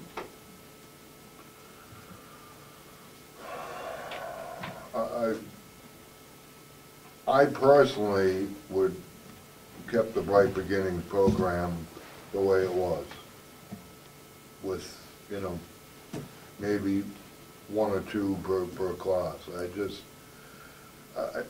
From what I saw tonight, I see problems where, when, unfortunately, and, understandably, you can't technically treat all children the same, being special ed and typicals, but there's some stuff in there that I think could get us into some legal trouble. Because we are treating different classes of children differently. I see it as a huge problem. Michael? Yeah, and I agree with you, Mr. Brown. It's a huge problem when you have a full class of disabled students, in my opinion, because you are classifying that one class. And for me, it's a matter of focusing more on variability compared to disability. If we can get rid of the terminology of disabled and non-disabled, and that would be key. I think that would be a big step, because we all learn differently. We all would have some sort of disability if you wanted to know what a disability is. It's just, I see it as a problem if you have a full class of disabled students, because that's not reality and that's not in the best interest of all students involved. So my concern, as I said earlier, is if we reach the 12 cap with all disabled students, that is not a least restrictive environment, nor is it conducive to what students are going to experience when they move into kindergarten. So I couldn't agree with you more about classifying students, and you do classify students when you have a program that is full of disabled students. And that might have been the intent for the one student to be placed into the Bright Beginnings program. Judy? What concerns me about your policy is the way that it's written, the one that you were putting forward. Maximum class size is 12. In determining the number of disabled versus non-disabled for preschool, students with disabilities were placed in the preschool program before non-disabled students. If the maximum class size is not met after placing students with disabilities, non-disabled students may then be placed to meet the maximum number. So if you only have, say, 4 disabled, are you going to put 8 typicals in there? And then is it still really a special ed program? You tipped the balance. But so that's why I'm saying you should leave it alone as the Bright Beginnings program, as a special ed approved program, with the typicals being less than 50%. we also had the concern with, what do you do if you, say you only have 4 that are identified in September? Then you can have 3 non-identified. I understand that, but say you've had, say you bring typicals in, 3. and then you get more children identified between September and December, do you ask those other 3 students to leave and go somewhere else because you're supposed to cater to the non-typical? You wouldn't have to. If you had 3 and 3, or let's say you had 4 and 3, so we're flying with, that's 7. Yep. If you had 3 more non-typicals. What if you had more come in?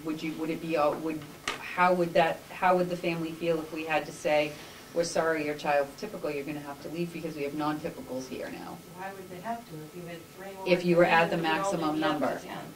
If you were at the maximum number.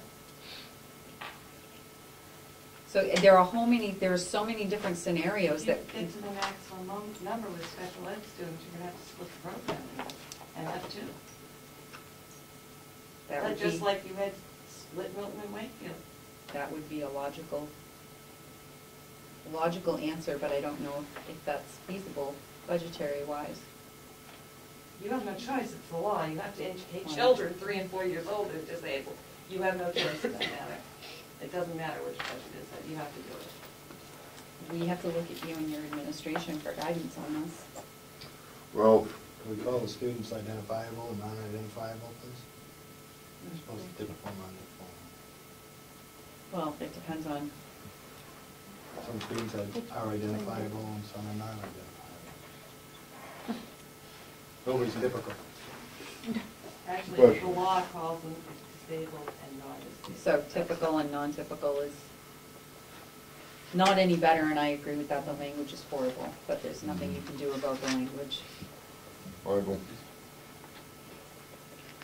You asked for guidance from administration. If you want to leave the program alone, you can leave the program alone. This all stemmed from a conversation around tuition for non-disabled students. So that's the decision that needs to happen at the board level. You want to charge non-disabled, or you do not want to charge non-disabled students, with actually not having a large conversation around changing the program. But it all stemmed from, what do we charge non-disabled students? So we put a policy into place based on an increasing number of non-disabled students that were coming to the program for free. So the recommendation that came from administration was based on current situation, which is we have more non-disabled students now than we've had in the past, and they're here without a tuition. So it's up to the board as to whether you want to have tuition for non-disabled students. That's the decision you need to make, because our current program is running fine. However, we will have to have a lengthier conversation if we start maxing out the cap of 12 with all disabled students, which could be splitting the program, which could be hiring another teacher, which could be additional transportation costs. All of that has to be discussed. But as for now, you could go status quo, but make the decision as to whether you want to charge non-disabled or not. And then it's put to bed. Well, Is there an option to subsidize the local, like Hazel McBrien or Pine River Camp, Pine River Daycare, or the St. John's? I mean, is that ever an option?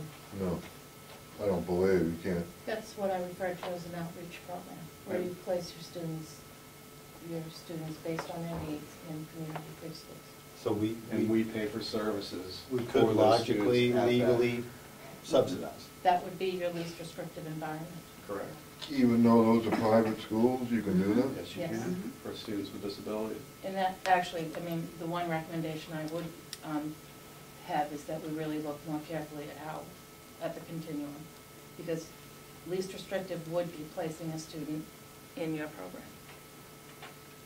Go ahead.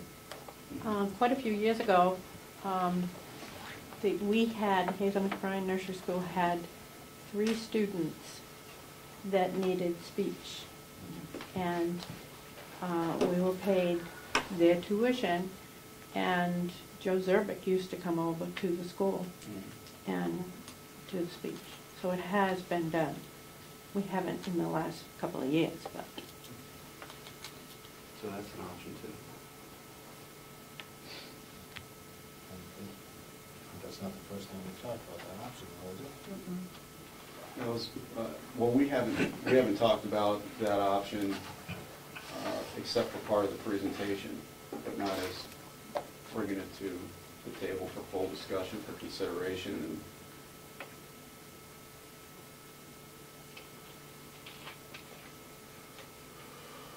But the key to that is, as Kathleen said when she read the law, that it says what's appropriate for each individual child. So it may not be appropriate for each individual child to go to Hazel McBrien or to a daycare because there's services there. That's for an IEP team to determine, not for you to determine.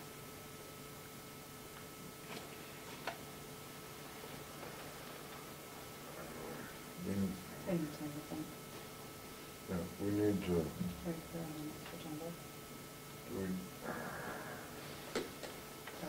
do we need to send it back to the policy committee? We need some time to go over this information. Send it back to the policy committee, we'll do our background work to see what other areas charge for preschool, and if it's better, maybe we'll look at the cost to see how much the program is here and the program is there, and I suppose much information. I think it would probably be best to try to keep the program as it, I don't know if it as is appropriate. I think it's probably more appropriate to as was. It's not complying with. But not if it's not complying, if we don't have a less than 50%. But as it's clear that there are many districts in New Hampshire who are struggling with that issue. I mean, apparently the New Hampshire DOE is struggling with that, with changes of language. So I don't think, we're gonna have to worry about it too much in the near future. We can try, but I think to try to keep it as it was would probably be best for our situation. Maybe we could send a kid to Hazel McBrien, or a couple kids to Hazel McBrien, or somewhere else in town. But I think it's a lot of options that we need to have more time to digest all the information. If you would like, Yeah. Michael? So let's say we went back to when it originally started with one non-disabled student. We still have to solve the issue. How do we determine who gets in, and do we charge them? That's the underlying question at this point. So that's all we really need to discuss if we want to maintain the current program as is. I didn't actually say go back to only one. I mean, how many have there recently been? Maybe 2 or 3? Something, whatever it was, maybe up until a month or 2 ago. I think the program's fine as long as it stays, the split is less than 50% non-disabled. That keeps it a special ed program. I think when the decision was made by the previous board of 1, it was meant to comply with the law, and that's what was recommended to. To comply with the law, you have to have at least 1 student. This was back when the law was first changed. So if the situation has changed, and they're looking at least restrictive, being still less than 50%, then that's what you should go with. If you've got, but you shouldn't let it go over 50%, like your policy is currently being proposed, that would allow it to be 7 non-disabled and maybe 5 disabled. Or it could end up being 10 and then 2 disabled. I think you have to keep that clause in there. It has to be less than 50% of enrollment, not class size, but the actual enrollment. So if there's 7 kids, 4 and 3. And that way you can limit the number of typicals as well. Connie? I don't think you should disrupt the children that are in the program now by going back, taking a step back, because that would disrupt the children that are in the program now. How do you say, well, you're here, you've been here for so long, but now you can't be here? But I think in your policy, as Judy says, you need to specify, what did you say, not Less than 50. less than 50. I think for now, that's what you need to do, because I'd hate to see any of these children disrupted. Agreed. All right. We need to move this along, but Sandra, you got something quick? Yeah, I was just curious where I had said before, what if children that had services who were then brought up to where they're at and then they became non-identified students, or what happens when they go from identified to non-identified? You know, it's not that you originally took in more non-identified children. You started out with identified, but they got the services and the help they needed, and they were brought up to where they were. So it's not necessarily that they were accepted in as non-identified. They just got the help they needed and brought them up to where they were supposed to be. I mean, we see that in school where kids are they get sent out of the IEPs. The IEPs are released because they received the help they needed and they've been brought up to where they're at. I just didn't want it to. I think that's what's happened with the program. The program is so good, and they've brought the kids up to where they needed to be. I would think if those kids were in there in a 3-year-old program and they were released from their IEP in a 4-year-old program, if they were existing in that program, they should be allowed to continue tuition. Right. And those would be the children that would be chosen now as typicals for the 4-year-old program. You're only gonna have that problem with the 4-year-old program. So you don't take any outside typical children until you know what you have already from the 3s moving up to the 4s. Would make sense to me. They should be able to stay, I would think.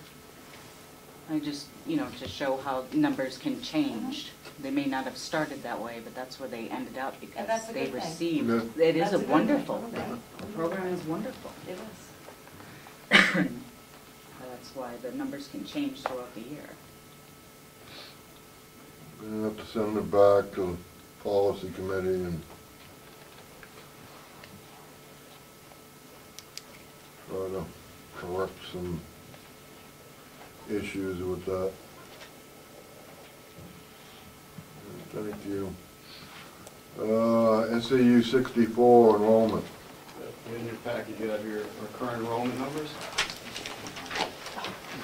See, at Paul School, we're 429 students, and our total high school population, we have 192 in Spalding, 21 at Kingswood, 1 at Lakeside Academy, for our total enrollment at 643 students.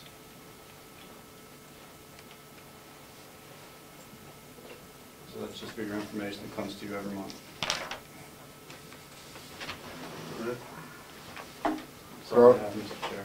Correspondence. I have some.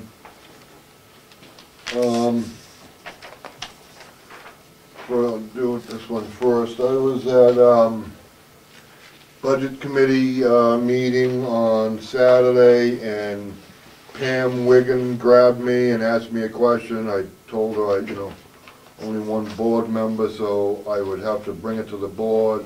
I asked her to put her question into an email and that I would present it to the board. So, Steve, as a follow-up to our discussion Saturday, do you think it is possible to have a school bus available for Christmas at Wakefield Corner, December 13th, 2014, from 1:45 till 7 p.m.?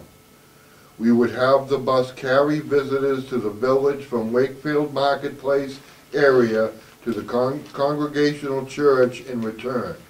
In the past, the Wakefield Heritage Commission used buses and driver for several different community events, and hope you will consider this.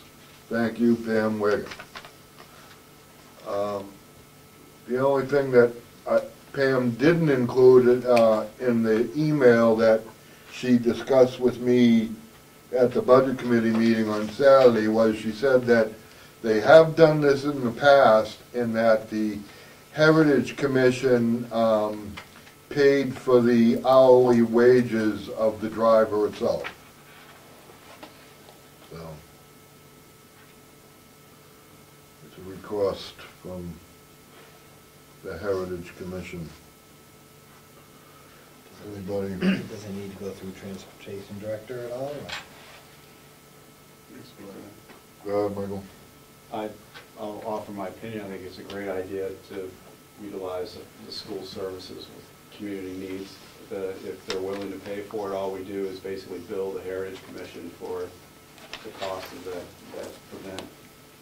So we send them an invoice and they would pay us. So it's just a matter of coordinating with our transportation coordinator if we get them the dates. So I would respond to contact Tim Eldridge, our coordinator, and he'll make arrangements and he'll send them the bill. It's as simple as that. I think if we have buses available in the communities. She was talking just a 14 passenger. Okay. But I think it's a great way for the school and town to collaborate and work together. That's my opinion, that's your decision.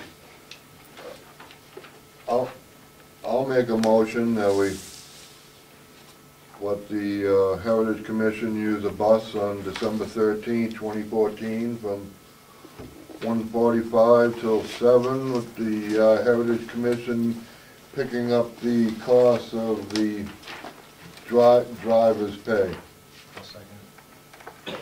Motion and second. All in favor? Aye. Aye. You want this as a reminder? Do you want to get back in touch with her or just let her? I can, unless you want to. I mean, I don't wanna. Either one. I can She, take care of it. she addressed me, it just that, you know, something will have to be on a calendar somewhere, because, you know, you normally don't have probably a bus running on Saturday afternoon, so just as a reminder, so we don't get a call on December 13th, where's the bus? Type thing, you know? I'll have Mr. Eldridge coordinate with Pam. I'm sure I should. All right, thank you. And the other thing is,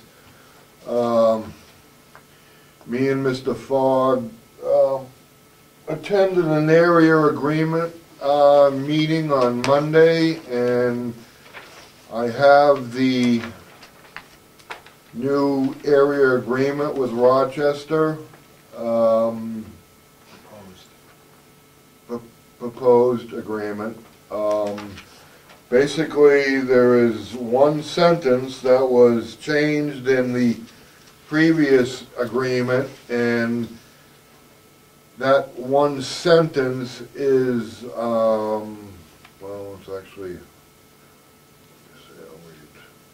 the school board of the sending district may each year approve attendance at and pay tuition to any school district other than the Rochester area school for a total of not more than 10% of, and here's the change, the sending district's students in grade 9 through 12. So instead of doing 10% of each class, they're allowing us to add 10% of 9 through 12. So we may pick up a few more students that may be able to go elsewhere. And the only other question that they had that hasn't been filled out into the this agreement is it was suggested that because the initial date of operating responsibility shall be July 1st. It's X'd out, but Superintendent Hopkins stated that the original agreement was dated 1970. So I believe that 1970 would be the initial date. The question was, do we want to have an end date? Or do we want to leave it open-ended as the previous agreement was? There was no end date on the previous agreement. Mr. Fogg did mention the possibility of making it like a 5-year agreement. So basically, the only decision is, do we want to put an end date to it, or do we just want to leave it open-ended for not having an end date on it as the previous agreement?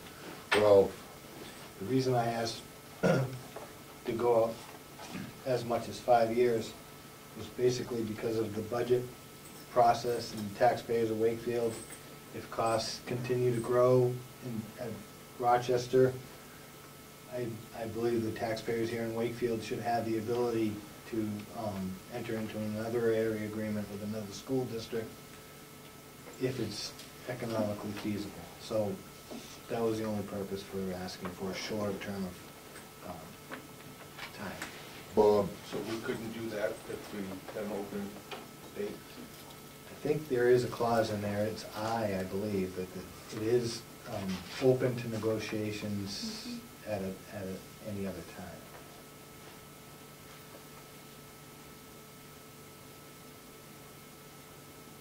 I just wasn't willing to go 10 or 20 years.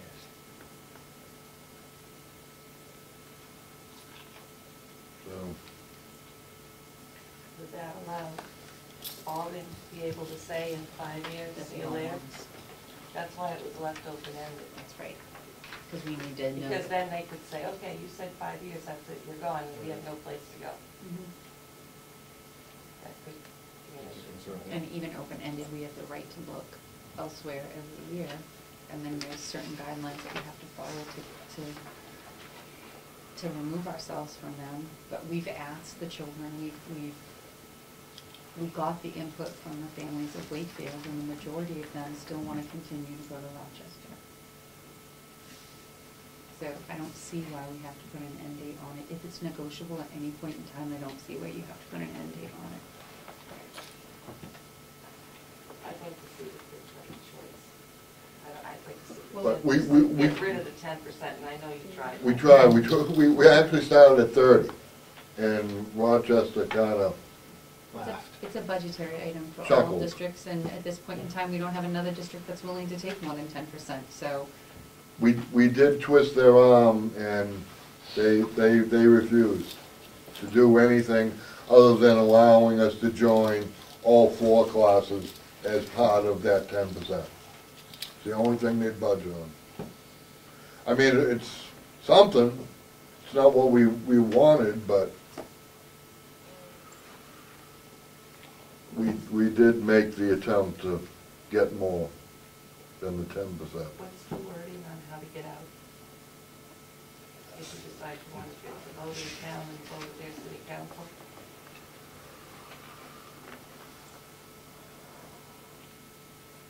You want me to read the paragraph? I was just curious. This is I. The written plan may be amended by the several districts comprising the region, consistent with the provisions of RSA 195-A, except that no amendment shall be effective unless the question of adopting such amendment is submitted. Number 1, at an annual school district meeting to the voters of the Wakefield School District, voting by ballot with the use of the checklist after reasonable opportunity for debate in open meeting, and unless a majority of the voters of said district shall vote in favor of adopting such amendment. And 2, at a regular or special meeting of the Rochester City Council at which there shall be a reasonable opportunity for debate in open meeting, and unless a majority of the city council members shall vote in favor of adopting such amendment.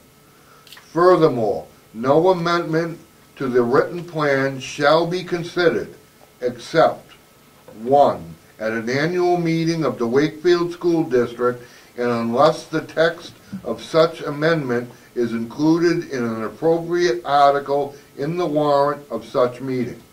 And 2, at a regular or special meeting of the Rochester City Council, and unless the text of such amendment is included in an appropriate resolution considered at such meeting.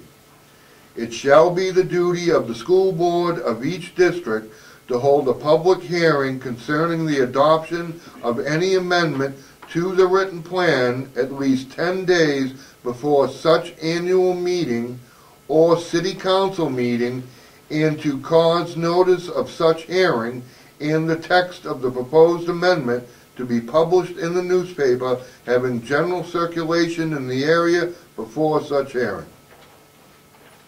And I think we need to have another public hearing. Can you read that again? Sure. Aye. So that's an amendment, right? That changing it to 10%, so does it have to go on the Wakefield ballot? Yes. And we'll have to have a public hearing prior to the deliberative session. So that's just for amendments. If you wanted to get out of the contract, if you wanted to leave Spalding, what would be the process? That's just for an amendment. It would be the same. It has to go to the voters. That's what I It got would have to from, go to the Wakefield voters, but does it have to go to the city council? Yes. They can't tell us, no, you can't. But still, it'd be a change of the current contract, which has to be voted on by both. I think it's more an issue of the debate, the part of the debate.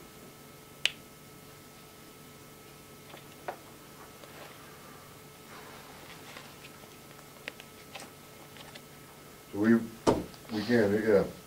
we'll have to wait till, Well, what you need to do is you need to agree on the terms of the amendment and set basically the date. And the date would be the date of, basically, I would say, July 1st of 2015 would be the start date, and then you have to decide as to whether you want it 5 years, 10 years, indefinite. well, No, there's some law after so many years, it's something, I think you want to leave it the original start date. but that's, Because I think you can get out of it after so many years if you don't. it was the recommendation of Superintendent Hopkins to have it put 1970 When it was back originally in drafted. when it was originally. But this says that we're gonna need to have, public hearing 10 days prior to the, deliberative session. So when we have our public hearing for the SAU budget, and I'm sorry, for the Wakefield budget and the warrant articles, because that warrant article will be part of it, that would be included in the public hearing. So is it gonna be 10 days prior to Oh, the yeah, deliberative public session? hearing? All right, so Well you, in advance.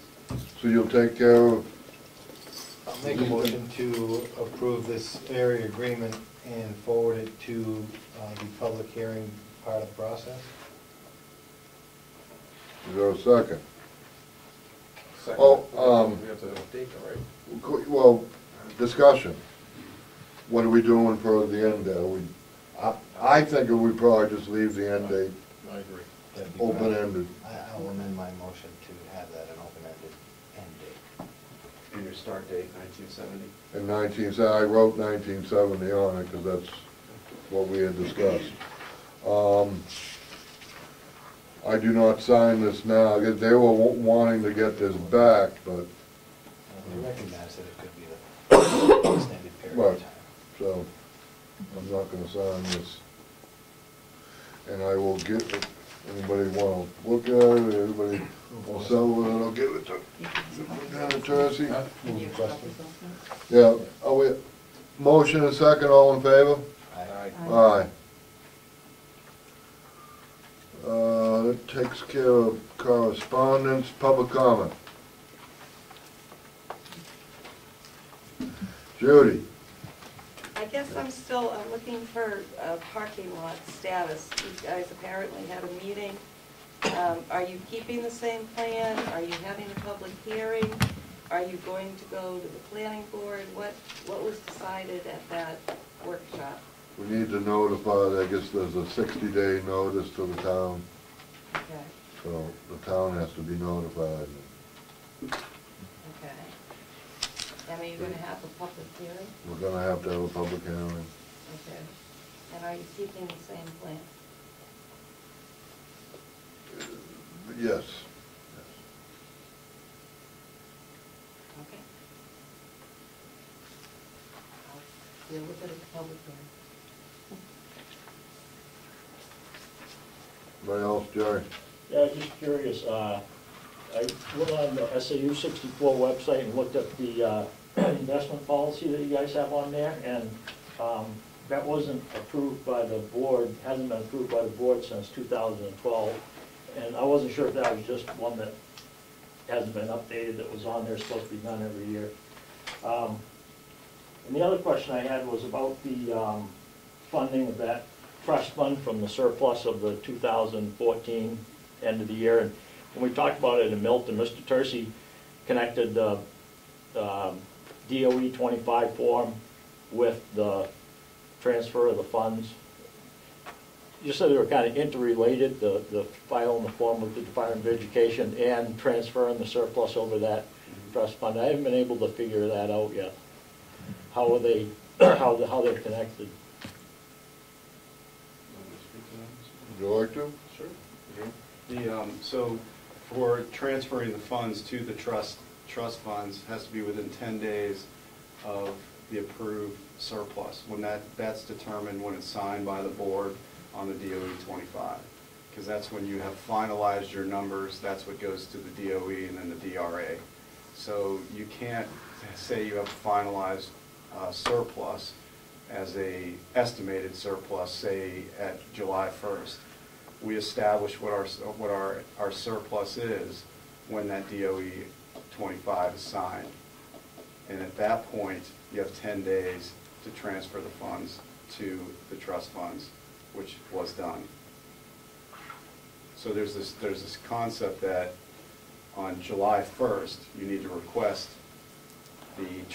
you need to transfer those funds into the trust funds. However, on July 1st, it's an estimation of your fund balance at that point. It's not finalized until you submit your DOE 25. So you've had your audit, so you know that the figures on the budget surplus, the audit's complete now, so that's how you check the numbers on the budget to make surplus to make sure that it was accurate? No, the audit, our audit isn't complete right now, and the DOE 25 is reviewed by the DOE, which has your MS 24 attached to it, and your DOE 25 is reviewed by the DOE, and they send back comments if they need some clarification or they have questions, and then they pass it on to the DRA approves it, and then you're done. And that's what sets your tax rate. Right. Yeah, So it doesn't have to do with the audit, it's more the review process of the Department of Education and the DRA. Yeah, because DRA said that they come in late a lot, but they said that you could file it on the September 1st by the September 1st deadline, and then if something did change, you know, you'd be able to amend it. But it seems to me that I just don't see it, because I checked with a lawyer, and if I could just read what, I guess the question was about transferring the money within 10 days of the end of the fiscal year. So what their response was, it says, after the town vote approving the warrant article to fund the school district's capital reserve fund with the accumulated surplus, the clerk of the school district must forward a certified copy of the authorized warrant article to the school board and the school board treasurer within 10 days. It says thereafter the board must draw up the order stating the surplus amount, and when the treasurer receives that order, she must immediately transfer the amount to the trustees of the trust funds in the town with the optional fiscal year. The treasurer must forward the amount to the trustees within 10 days of the determination of the surplus following the close of the fiscal year. So is that the part where you're saying the determination of the surplus can take four months to determine that, and then you don't have to transfer that money to the trust fund for like 4 months? Preferably determine that amount earlier. However, this year we were a little later than normal. Okay. Well, I was watching I'm sorry. You know, obviously, the attorney's opinion you have is different than the attorney's opinion that we have. Therefore, that's why we have attorneys. Right. Well, I talked to the Attorney General's office. I talked to DRA and the local government center. I got the same three opinions. So I was just, like I say, I'm just kind of curious. It just doesn't make sense to me that the Attorney General's office or the government would pass a law saying you have to transfer it within 10 days at the end of the fiscal year, and then base it upon the results of a form that's not due to be submitted until September the 1st. It just doesn't, I don't understand the timeline. But anyway, thanks for clearing that up. I appreciate it. Anybody else? Make a motion to go into.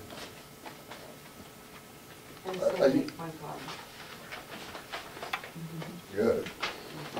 It seems to me that if you hadn't determined that there was a surplus yet, that you wouldn't have started spending the money or doing the project. So you obviously had determined that there was a surplus back in, I'd say, July or August when you started the project.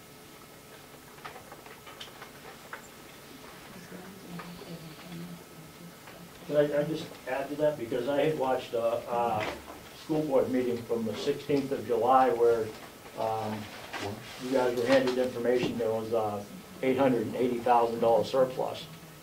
And I think Mr. Fogg asked if that was the estimated one, and you said those numbers are pretty firm. So I mean, you take an $880,000 surplus and you have to transfer $75,000 out of that into a trust fund or some other type of device. It doesn't seem to me that your figures may be off by, $803,000 that, that the money wouldn't be there. it doesn't seem like it was such a close call that, you know, you couldn't safely transfer 10% of it without